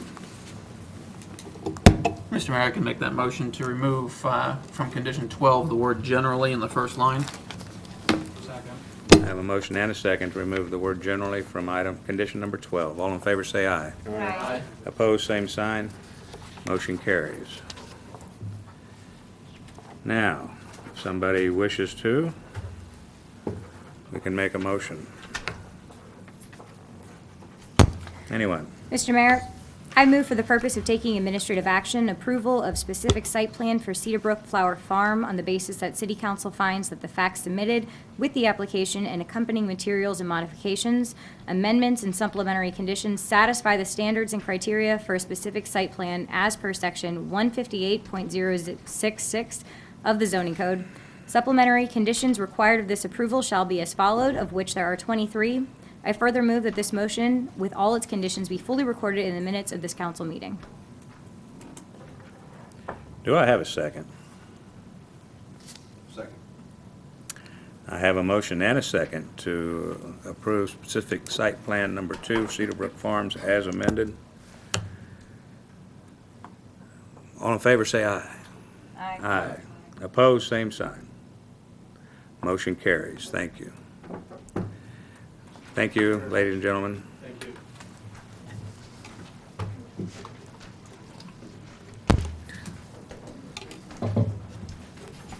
So does that mean they're building a Ryan community in Beavercreek?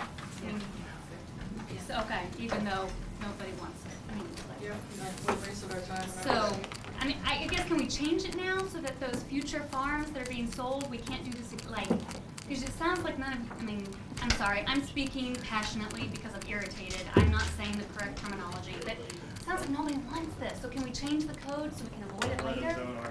Make them all R1A. Yeah. Well, we can discuss this at another time as far as what your options are. You certainly have options to look at the zoning, the way the zoning is written in our code. Well, I mean, I'm just saying, like, make it so it's not so dense. Those are things that are reviewed on a periodic basis. We do review the land use plan periodically, and that's where those things are set. So yes, it can be. Thank you.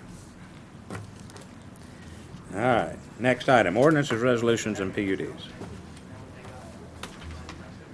Ordinance 18-09.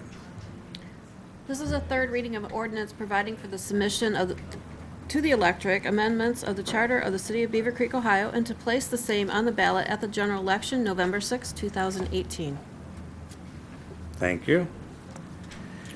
This is the third reading of ordinance 18-09, which can we briefly review the ordinance, Mr. McHugh? Certainly, Mayor. There are two changes in this. First one is to reduce from 75 to 50 the number of signatures required on a petition when someone chooses to run for city council. The second change is to eliminate the requirement, if you're appointed in the less than 2-year remaining period, that you have to run at the general November election of that year, where you could be such that basically, if it's over 2 years, the person will run. If it's under, the person won't run. Because right now, we sort of have this anomaly that you could be appointed, have a year and a half effectively, but you have to run twice for that period. Okay. All right, any discussion? Anybody got any discussion they would like to bring up on this one? Seeing none, I am. And that is that there's a couple things. I'm generally always in favor of putting things on the ballot for people to take a look at when it has to do with our charter. And both of these situations are all well-intended. However, we do have a charter review scheduled for next year. That every 5 years we have a charter review committee. I'm also then having a bit of a second thoughts about reducing the number of signatures to get on the ballot. I think our population has grown large, and things that shouldn't be so easy. You should have to earn what you want to do. I mean, we don't need to make things easier, I don't believe. 25 signatures difference, I'm just not sure it's going to make a difference. So I'm not as inclined to support this going on the ballot, but that's my comment. So if anybody else has anything they'd like to add? Mr. Mayor, as the Yes. sponsor of this ordinance, I would respectfully disagree. I think our community today requires 75 signatures, and it's one of the most in Greene County for any office. County commissioners, I believe it's 50. State representatives, who represent much larger district than a single city, it's 25. I think we're a little out of balance there, and this is an opportunity where we can bring that back together and give easier ballot access to citizens that may have not been in the political arena before, that are willing to step up. I think we see it time and time again, not just in our community, but other communities where people don't qualify for the ballot for one reason or another. And I believe in easier access for everybody to get onto the ballot. You're not being elected, per se, by just getting the petitions filled out and getting 50 signatures, but you're being allowed to run. Correct. So I would encourage you to change your opinion this evening. And I encourage everyone to help straighten up the charter, not get us in situations where we have one council member or multiple council members that may have to run in an even numbered year, versus every other local election being an odd year. Let's clean up some of the language, and let's give opportunity to everyone to run in 2019. Well, I agree with the first half of the proposed ordinance, but I'm just not in agreement with the second half, and we can't separate them, so we've been advised at this particular meeting, and still get it done in time to go on the ballot. So I only have two options. One is to vote for something that I don't agree with, or vote for something that I do agree with, and they are both on the same one. So, that being said, this is the third reading. This is going to, let's see, this would be an emergency ordinance as well, at the third, declared emergency at the third reading. So we need how many votes? Five. Five. All right. Mr. Mayor, just to clarify, if this were to go down this evening, and Mr. McHugh, correct me if I'm wrong, but we would have sufficient time next year to put on the ballot as separate issues if we decide to do so? Certainly, and if next year is a charter review commission, I would envision it would be rolled into that. I mean, that would be a perfect opportunity. But if the charter review commission did not recommend it, again, by law, city council has the right to put something on the charter, and Sure. The process we're following this year or tonight. Correct. If this charter amendment were to pass, it would not be no effect to any current or any election happening in 2018? That is absolutely correct. Okay. Yeah, Yes. it'd be on this November's ballot. It would be at the same time. My point of the matter is that we do have time if we were to revisit this using the Charter Commission. And just speaking personally, and that's all I can do, is when I ran the first time, it is at first, you think 75 signatures, not a big deal, but in some respects it may be, but it forces that candidate to meet their neighbors, to meet fellow citizens, to talk with them, to have conversation, to gain that signature. I don't know, I'm not feeling strongly one way or the other on this issue. In terms of the signature portion is where I have the most, I don't want to say non-opinion on, but I think the mayor said it well in terms of, do we want to make it easier? I don't know. Harder, I wouldn't suggest make it harder, but I don't think it's an issue now. And I don't know if we should make it an issue by putting it on the ballot, only because the community has grown. It does allow the chance for the prospective candidate to meet fellow Beavercreek residents and gain their signature. I know it did for me, being a young gun on the block. A little different when I ran in 17, clearly, but it still forced me to go out and build a reputation for myself, if you will. So I do respect that.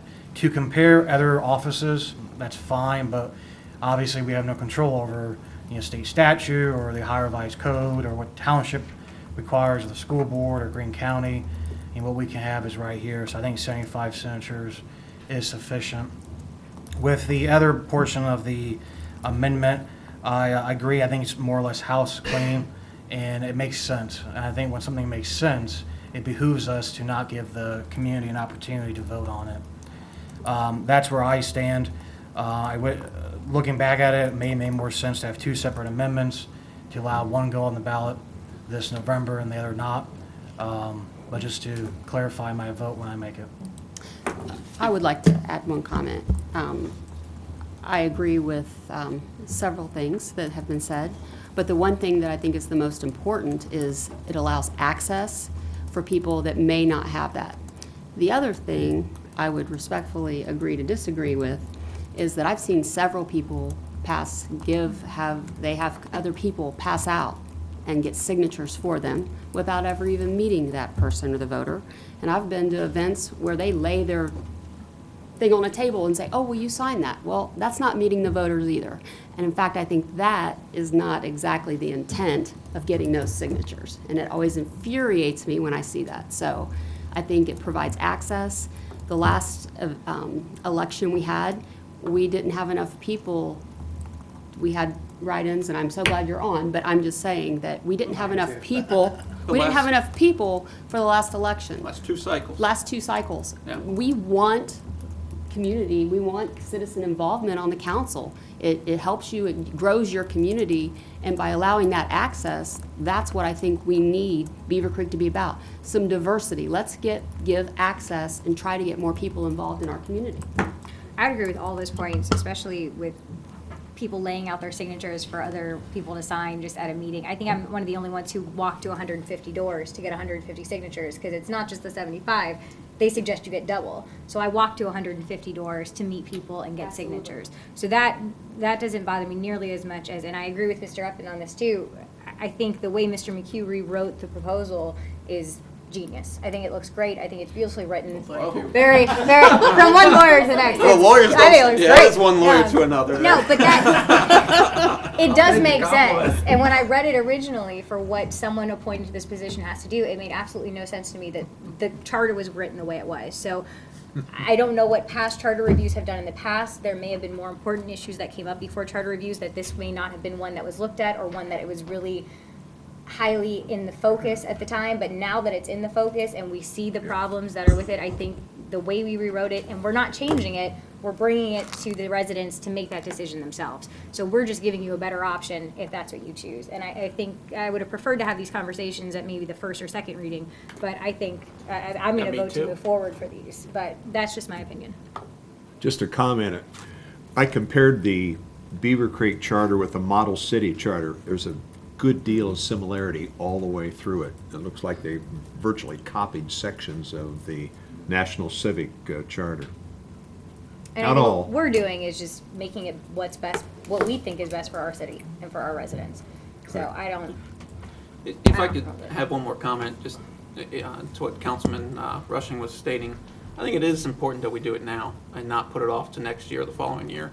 As Councilmember Literal stated, we've had some trouble the last couple of years getting enough folks to run and get on the ballot. If we put it off for next year, we could have the same situation that we had in 15, 17, we can do it again in 19. This is an opportunity, not a guarantee, to give easier access in 19 to everybody. Thank you. You're welcome. Anything else? Does anybody have a motion? Mr. Mayor, I would move for approval of Ordinance 18-09, Charter Amendments to Sections 4.07 and 11.03, and declared as an emergency. Do I have a second? Second. I have a motion and a second to approve Ordinance 18-09 as an emergency. May we have a roll call, please? Councilmember Literal? Yes. Councilmember Rushing? No.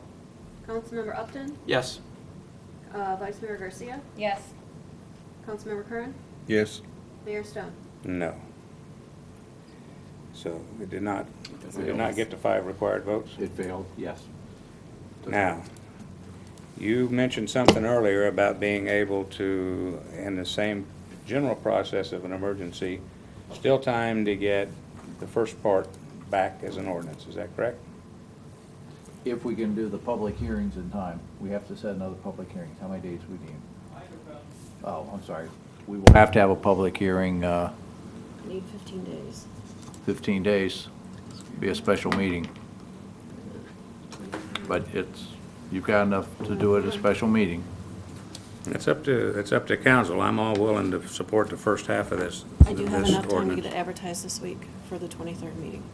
To make, and that gives you 15 days? That'll give you the time? Okay? Yep. Wait, no, sorry. I was gonna say, I'm not sure how you're counting that. Today's the That's- 9th, right? Yeah, I was No, gonna I say. do not have time, no. No, but you still have enough time to make the August deadline. It can be technically done. Then when council wants to give staff a direction, or do we want to leave her sit where she's at?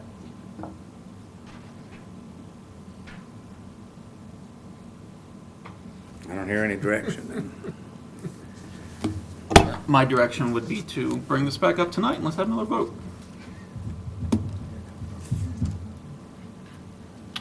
Well, okay, under Robert's rules, it Yeah, I know. it has to be someone who on the prevailing side can make the motion. Anyone can second it once it's made. So the prevailing side in this case was the side that Be the nays. the two nays. So if one of the two nays will make a motion to reconsider, it will come back up.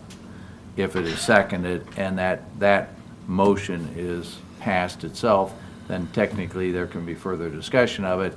There can be a new motion, there can be a new vote. That's up to council. Councilman, do you wish to make a motion? Point of clarification, the motion be to vote on the exact same motion we just did? No, the motion would be reconsideration. You would bring it up, debate it, and then there'll have to be another motion. Clearly The a motion on the motion. floor would be whether or not this amendment change would to pass. There is no Correct. amendment. No, there's no amendment right Motion now. is to reconsider, which means we go back into discussion. In the discussion right now. If it was to pass. And there can be further debate.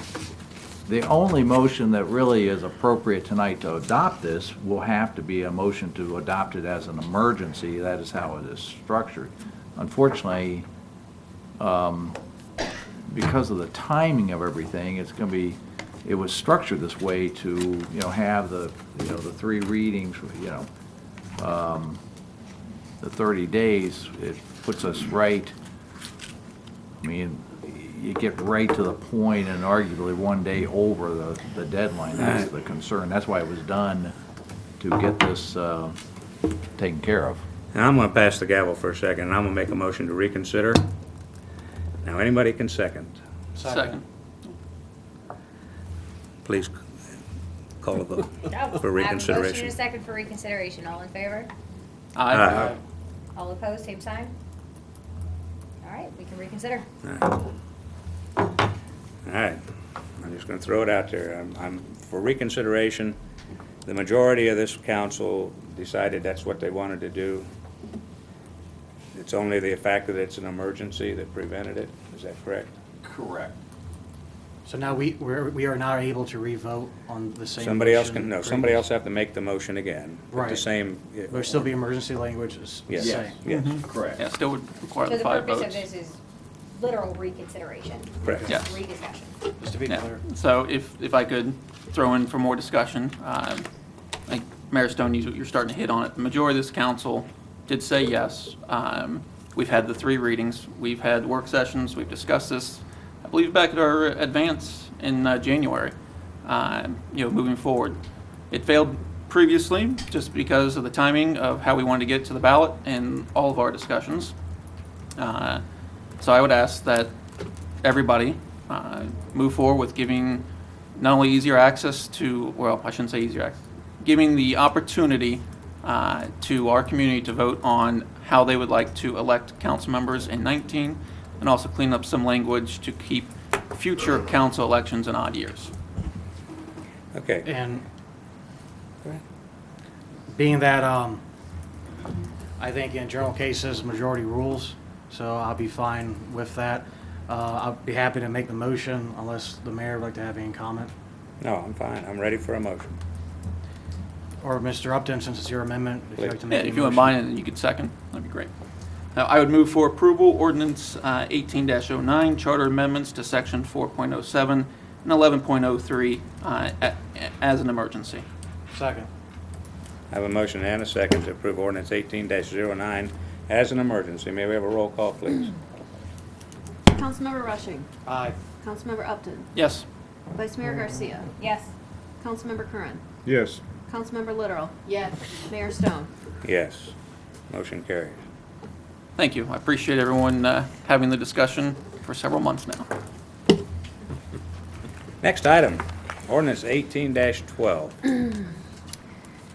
This is an ordinance providing for the issuance of not to exceed $350,000 road improvement special assessment bonds Traditions at Beavercreek project by the city of Beavercreek, Ohio. Okay, who's gonna? Oh, second reading, I'm sorry, I wasn't reading the whole thing. This is the second reading. So this is a public hearing on the bond issuance for Traditions of Beavercreek. Is there anyone this evening that would like to address council on this issue? Seeing none, we will close the public hearing, and this ordinance will move naturally to the third reading at our next regularly scheduled meeting. Thank you.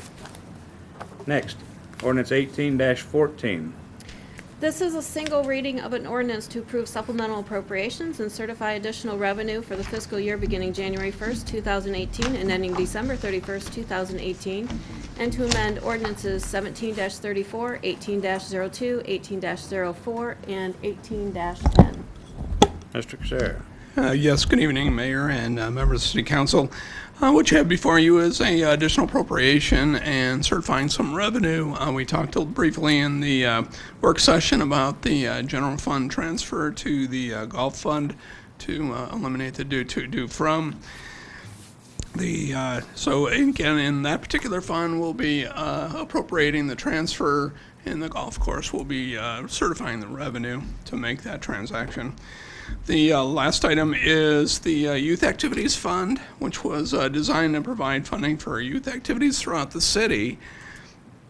We have about $2,458 in that fund, and we didn't budget anything to spend out of that fund this year by an oversight, probably by me. So we need to appropriate that money. They have earmarked that money for 2 or 3 items that you have in your packet, but again, for the youth to have some funds out there for the Popcorn Festival. They set up a booth to market the group with the community, and they also have an open house that they use to solicit for members for the upcoming session, and they also need some funding for Make a Difference Day, where they assist the parks and organize different events, planting some trees, landscaping, that type of thing. But so, again, because we didn't appropriate any money, to basically appropriate the rest of that money and to use it and basically close the fund out by the end of the year, we need to appropriate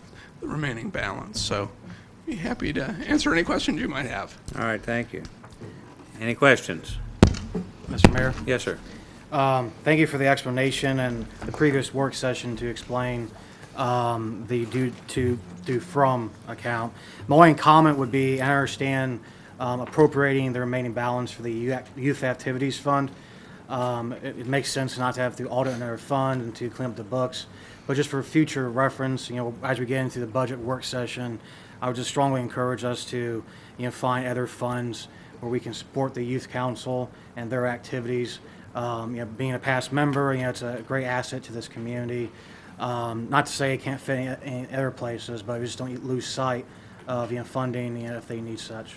So And again, it's my understanding that they actually have their own sort of bank account for that particular group, and they do have some fundraisers that they're using that money to put right in there for the same benefit. This was really originally set up to handle marriage license from a previous mayor that wanted to direct it towards there. So again, I remember that. Yeah. Every mayor has that option of deciding where their funds go, and this one hasn't had any activity as far as revenue goes for quite a long time. So you're correct, it does take a little bit of time to budget and account for it and everything like that, and we're trying to just utilize that money for the benefit of them for upcoming events. So thank you. Good point. Any other comments or discussion on ordinance 18-14? Seeing none, do I have a motion? I'd like to make a motion to, for the additional appropriations for ordinance 18-14. Second? I have a motion and a second to approve ordinance 18-14. May we have a roll call, please? Councilmember Upton? Yes. Councilmember, or Vice Mayor Garcia? Yes. Councilmember Curran? Yes. Councilmember Literal? Yes. Councilmember Rushing? Yes. Mayor Stone? Yes. Thank you. Next, resolution 18-27. The wish list, the wish budget. This is a resolution for approving purposed amounts for inclusion into the 2019 tax budget for submission to the Greene County Auditor. Thank you. Good evening, I'm Good Teresa evening. Hathaway, and I'm presenting the 2019 tax budget, which is prepared in compliance with the ORC, and the tax budget shows that estimated revenues generated by the city's current voted and non-voted tax levies are necessary to maintain city services. So the tax budget process starts by determining the estimated cost of maintaining current levels of service. Estimated revenues, expenditures, and fund balances are updated for all the city's operating, capital, and trust funds. Adjustments were made for inflationary factors, contractual obligations, and capital expenditures. Revenues generated from property tax levies are estimated by the county auditor. You may have noticed in the tax budget that the property tax estimates for 2019 are the same as 2018. My understanding is the county auditor is going to revise those, and those will be increased. So we're just waiting to hear from him, and those will be incorporated in the budget process when we start that in August. And all other revenues are based on current and historic trends. At this stage, it's typical for the tax budget to reflect fund balances below the 20% threshold. Council will be provided a balanced budget in November, reflecting minimum fund balance requirements. Starting in August, estimates will be refined, bringing expenditures in line with available resources. Each department or division will review their budget and make the necessary adjustments, and revised budgets will be reviewed with and by City Council and then finalized and presented for adoption in December. So in summary, the tax budget proves that the city's needs exceed resources and all current taxes and levies are necessary. This tax budget, as presented, shows several reductions in fund balances that will be addressed during the budget process. And lastly, budget hearings with the county auditor will be set at a future date. The final 2019 budget will be within fund balance guidelines as established by City Council. So staff recommends approval of Resolution 1827, which adopts the 2019 tax budget. And if you have any questions. Thank you very much, Teresa. Anyone have any questions? Do I hear a motion? So move, Your Honor. I have a motion and a second to approve Resolution 18-27. May we have a roll call, please? Vice Mayor Garcia? Yes. Councilmember Curran? Yes. Councilmember Literal? Yes. Councilmember Rushing? Yes. Councilmember Upton? Yes. Mayor Stone? Yes. Next, Resolution 18-29. 28. 28. Sorry, 28. Trying to rush things. This is a resolution by the Beavercreek City Council imposing a moratorium through December 31st, 2018 on the issuance and processing of any permits allowing dispensaries, cultivators, or processors of medical marijuana within the city of Beavercreek, Ohio, and excluding any pending application of cultivators, processors, or dispensaries. Thank you. All right, this resolution, I think we all know why it's back. Our current moratorium expires later this month. Correct, Mayor.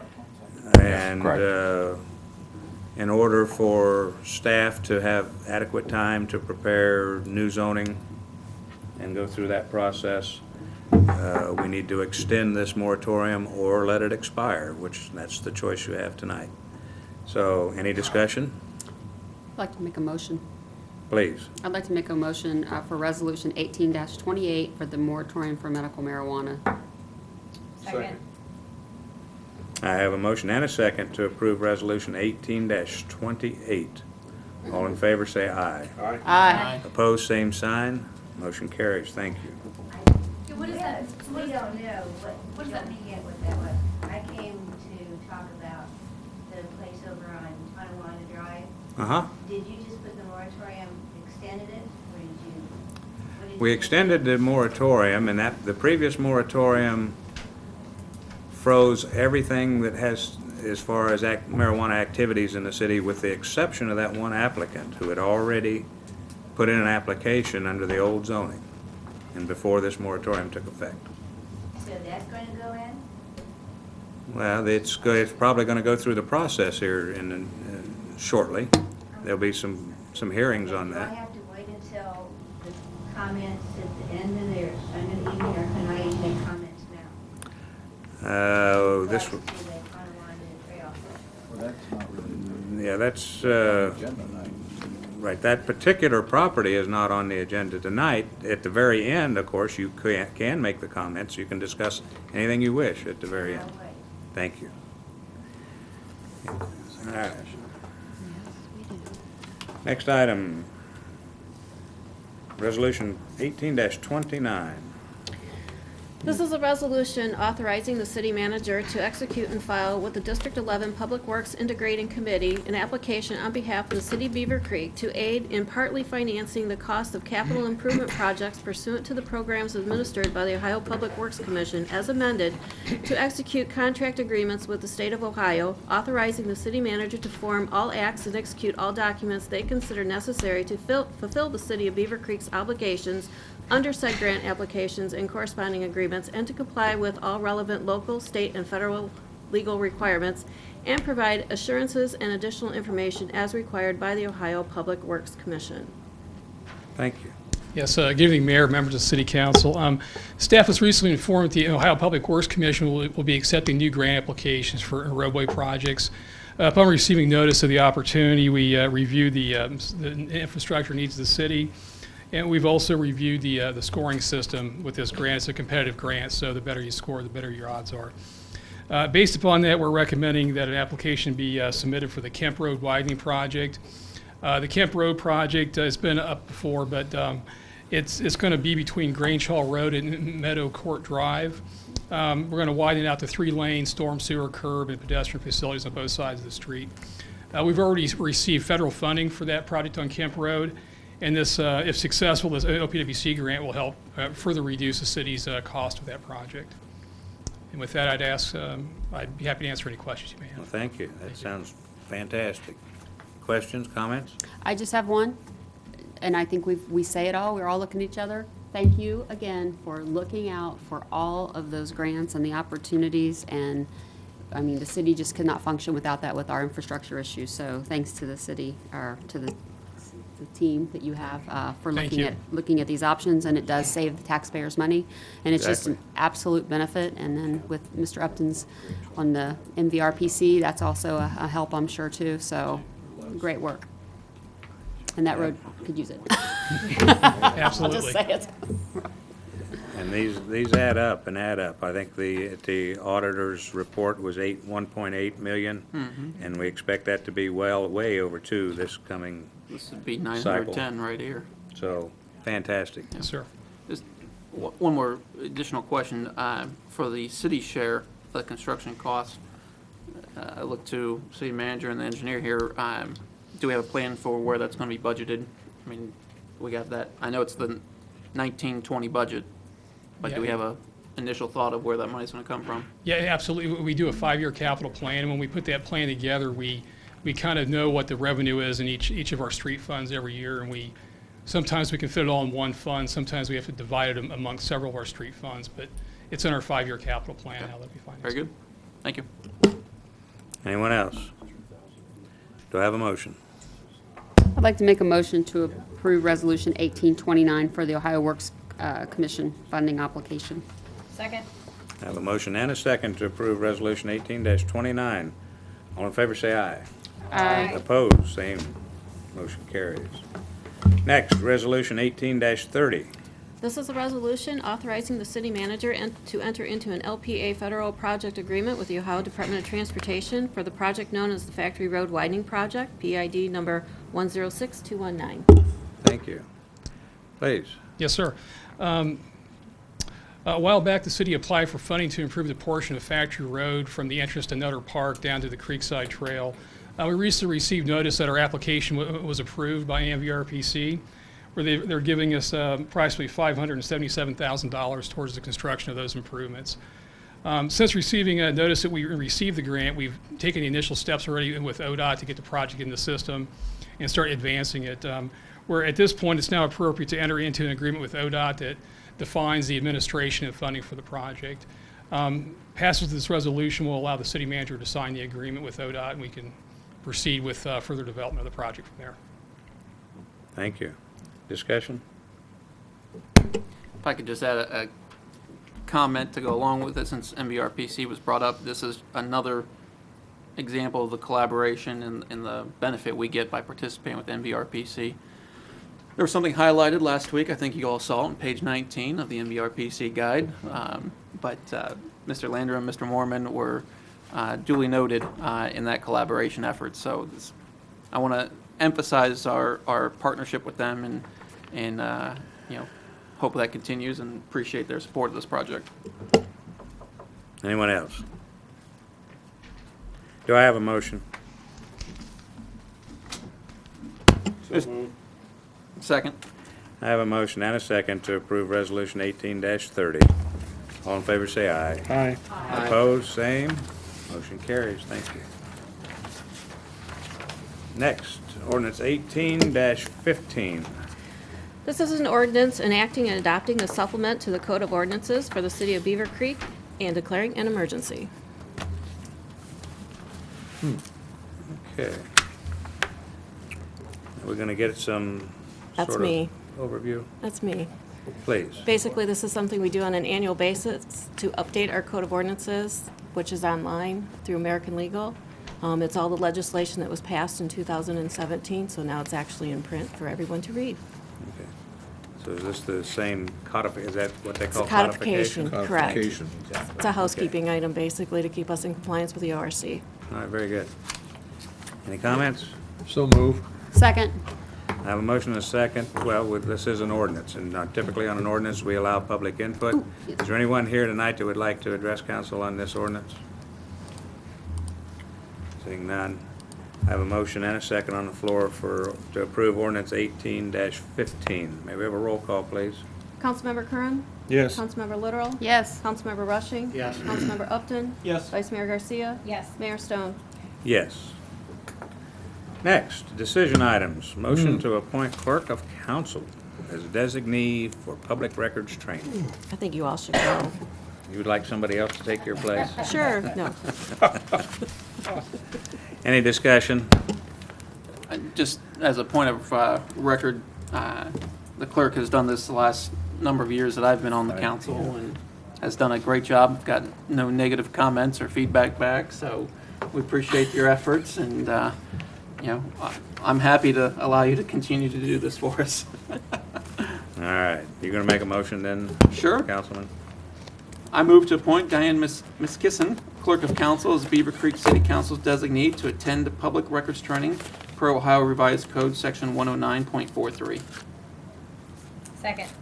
I have a motion and a second to appoint Clerk of Council as the public records training designee. All in favor, say aye. Aye. Opposed, same sign. Motion carries. Thank you. Mayor's report. We're running a little long tonight, but I do want to say thank you to the 4th of July Committee for all the hard work, and then, of course, a special thank you to UES for the funding of the fireworks. The mall is trying to compete with us a little bit. We had the red, white, and blue with us weekend, and to raise money for Fisher House, and that was a very nice event as well. This Friday is Party on the Patio at the golf course again. We have Garcia and Scott. It's a very, they interact with the audience quite a bit. Not this Garcia, sorry.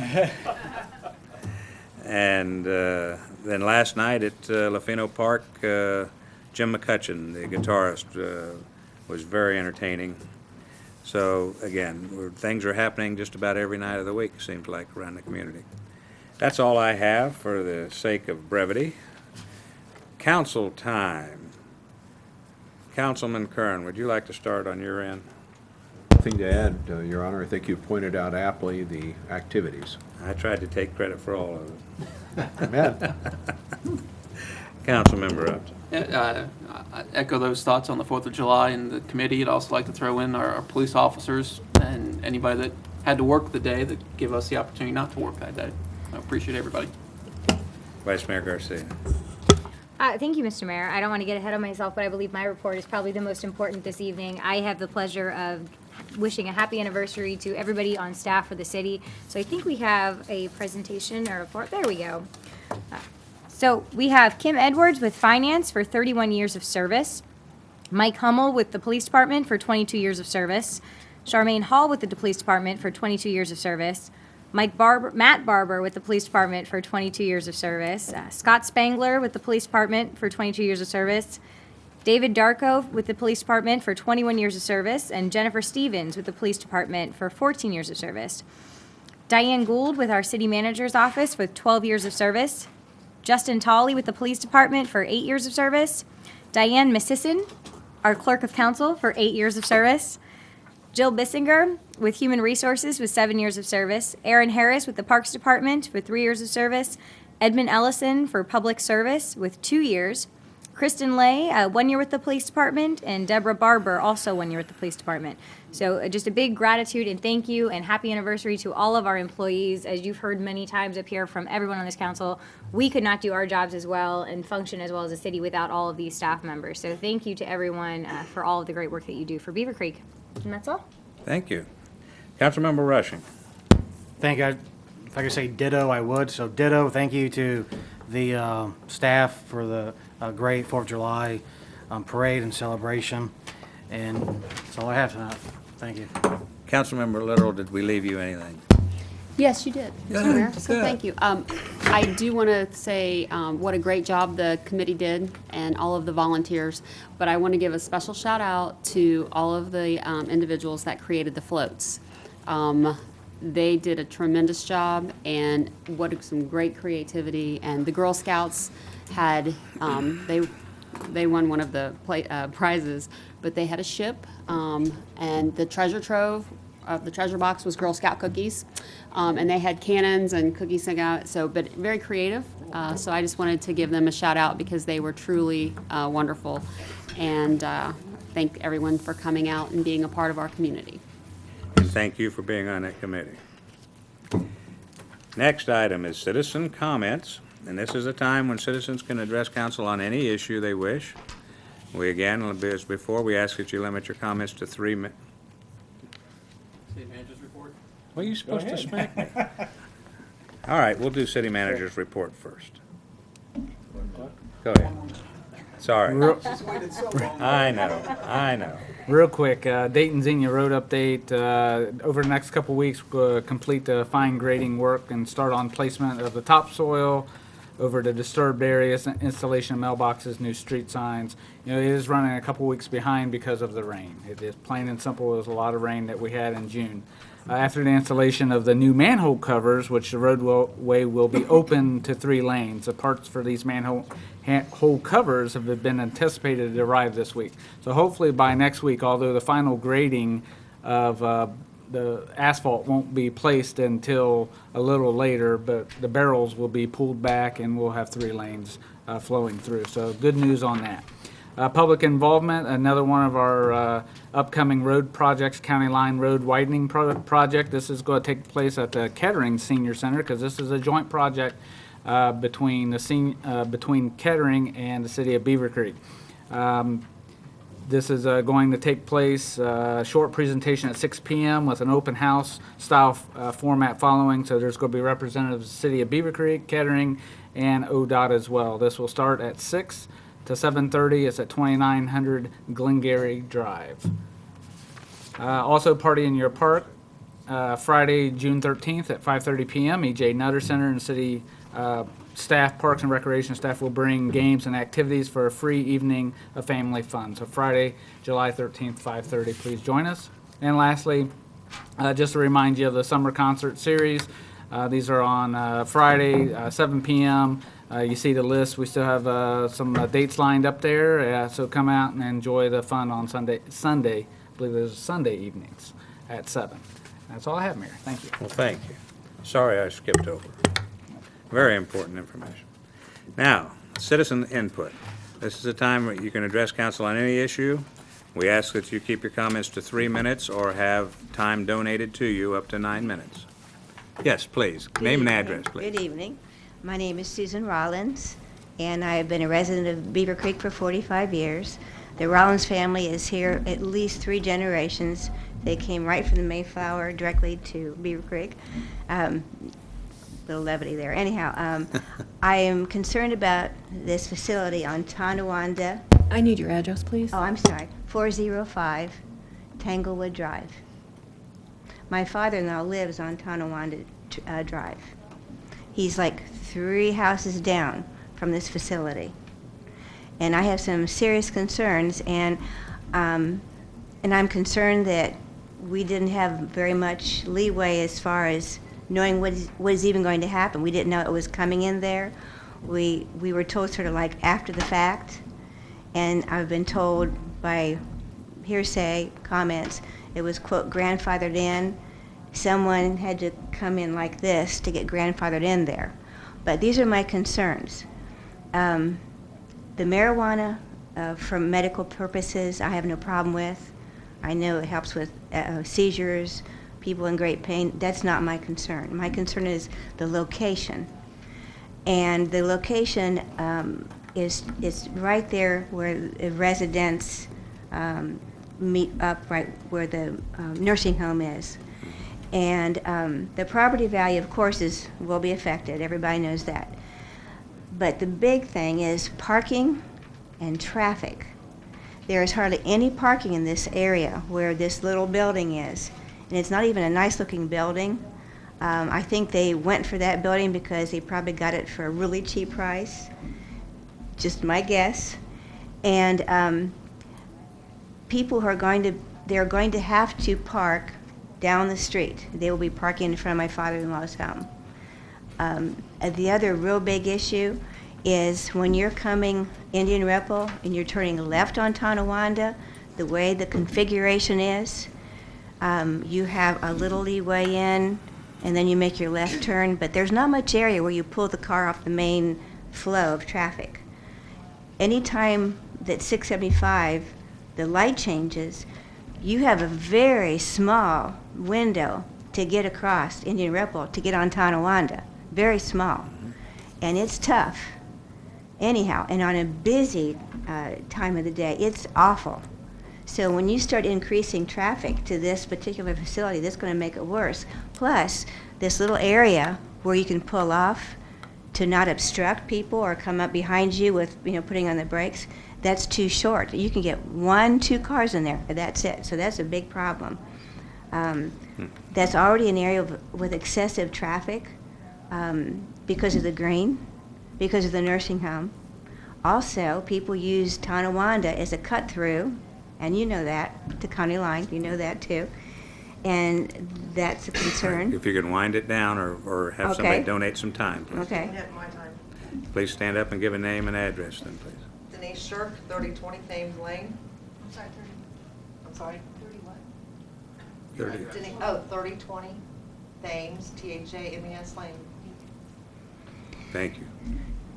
And this facility, is going to be at some point in time a multi-million-dollar kind of industry. This is going to grow and grow and grow and grow. And I think they could have rented a better place, or they could have built a place in a better location with better accessibility.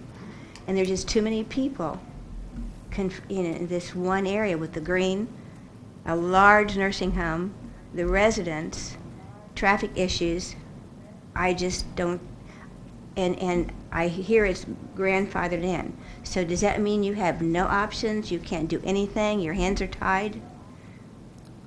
We typically, at this point, do not interact with the questions, but I will throw a comment out that the next step is if the applicant turns in an application, it will go to a public hearing at the Planning Commission.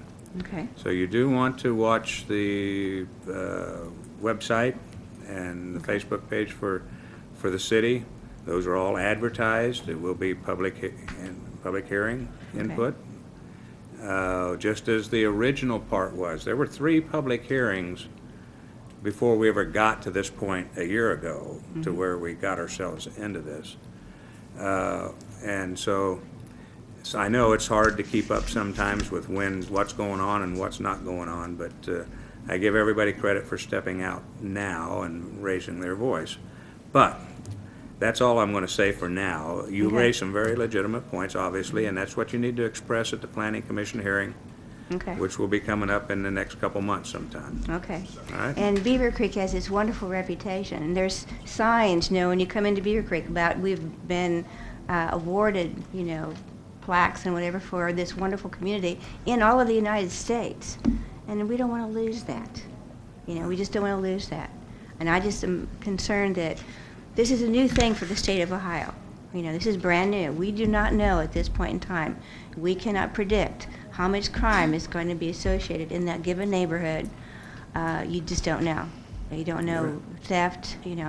Unfortunately, we live in a society where there's a lot of people that are as cool as we are. So anyhow, those are my concerns, and I hope I'll try to be at the Planning Commission, but I hope you take this to heart, because I think it's going to be a mess for parking and turning off on Indian Ripple. It's going to be a traffic nightmare. Okay. Thanks for your comments. Anybody else like to address council tonight? Please. Well, give your name and address and try to stay within 3 minutes, or ask somebody else for some extra Christy time. Snoffer, 3349 Cross Creek Court. This is more just because I don't know anything of parliamentary procedure. So one, I'm just throwing out there, I don't want the marijuana. Let's let the other cities do it. So I don't know. I'll check the website. I'll check the Facebook page to come and say my voice. So thanks for letting her know so that I know. It does no good now, but I just have to say it on the record. Like I said earlier, I went and I looked at a Ryan home. I know we're back to the Ryan home thing, but I said, I want a ranch. And they specifically said, you don't want a ranch. You'll get so much more for your money, square footage, if you don't build a ranch. And so I'm so glad that we put that in that said you have to have a lot of ranches, because they specifically told me you don't want a ranch and did everything they could to discourage me from building ranches. So how, and this is probably not the forum for me to ask, but it's for citizens, so I'm going to ask. So now how do I go about changing it, like we talked about a minute ago? How do we go about changing it so we can't get those communities in later? I mean, can we talk about that later, or how do I get those answers? What I would suggest is that you get a business card from Mr. McGrath, Okay. who is the Director of Planning. Okay. He's got a longer title than that, but I can't remember it. But it's his department that processes all those, and we have regular reviews of different aspects of that. So I'd suggest getting a business card from him, and he'd be happy to sit down with you and tell you how things work and how those things develop. Okay, that would be great.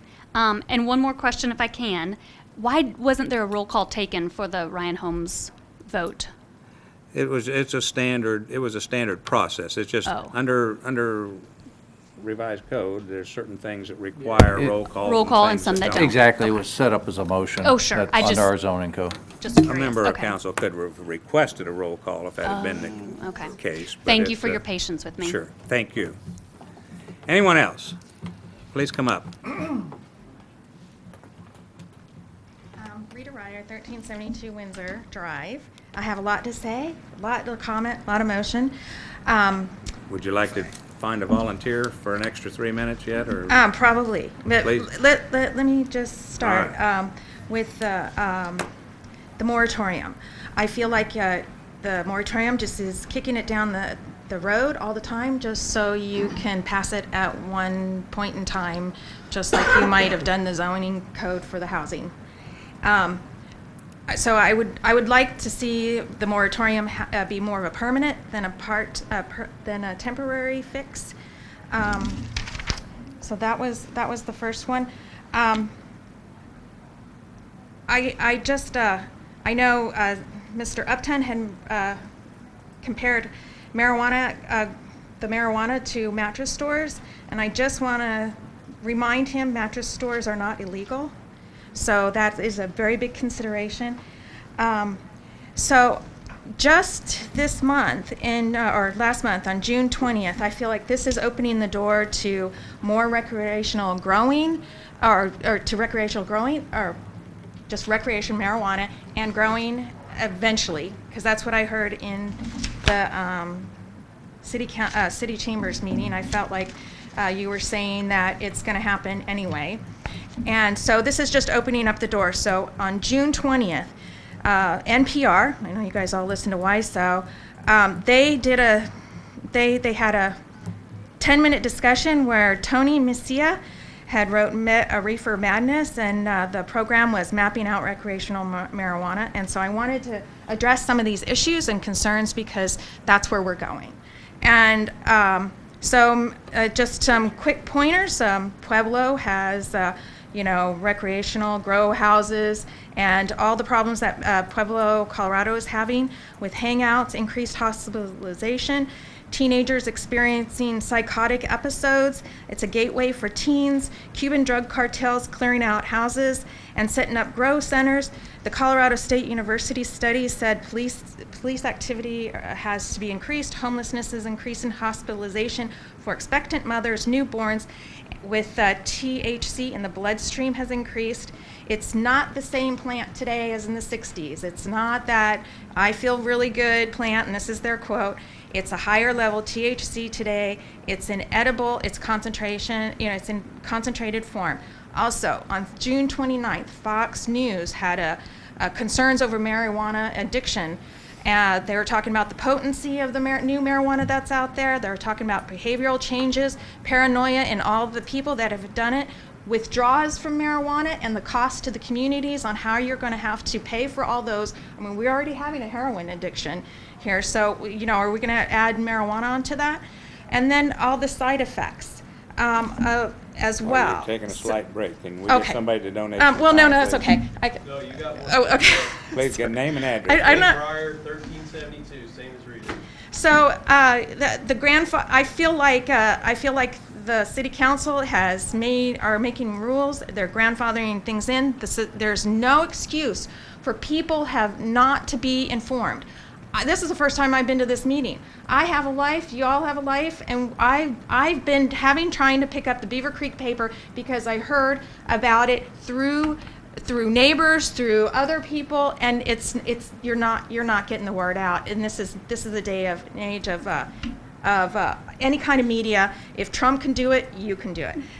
Then I thought, too, this marijuana, the exception, I was wondering, the one person that's the one group that's grandfathered in, I do have a concern on who the owners are and if there's a conflict of interest in who that person might, or who that group might be. So that's all I have to say. So, thank you. Thank you very much. Is there anyone else tonight that would like to address council? All right, seeing none. As far as the last set of comments, if you would like to talk to any of us after the meeting, you're more than welcome to talk to us. The next item is executive session. Mr. Mayor, I move to enter into executive session pursuant to Section 121.22 of the Ohio Revised Code for the purpose of consideration of the purchase of property for public purposes. Do I have a second? Second. I have a motion and a second to enter into executive session. May we have a roll call, please?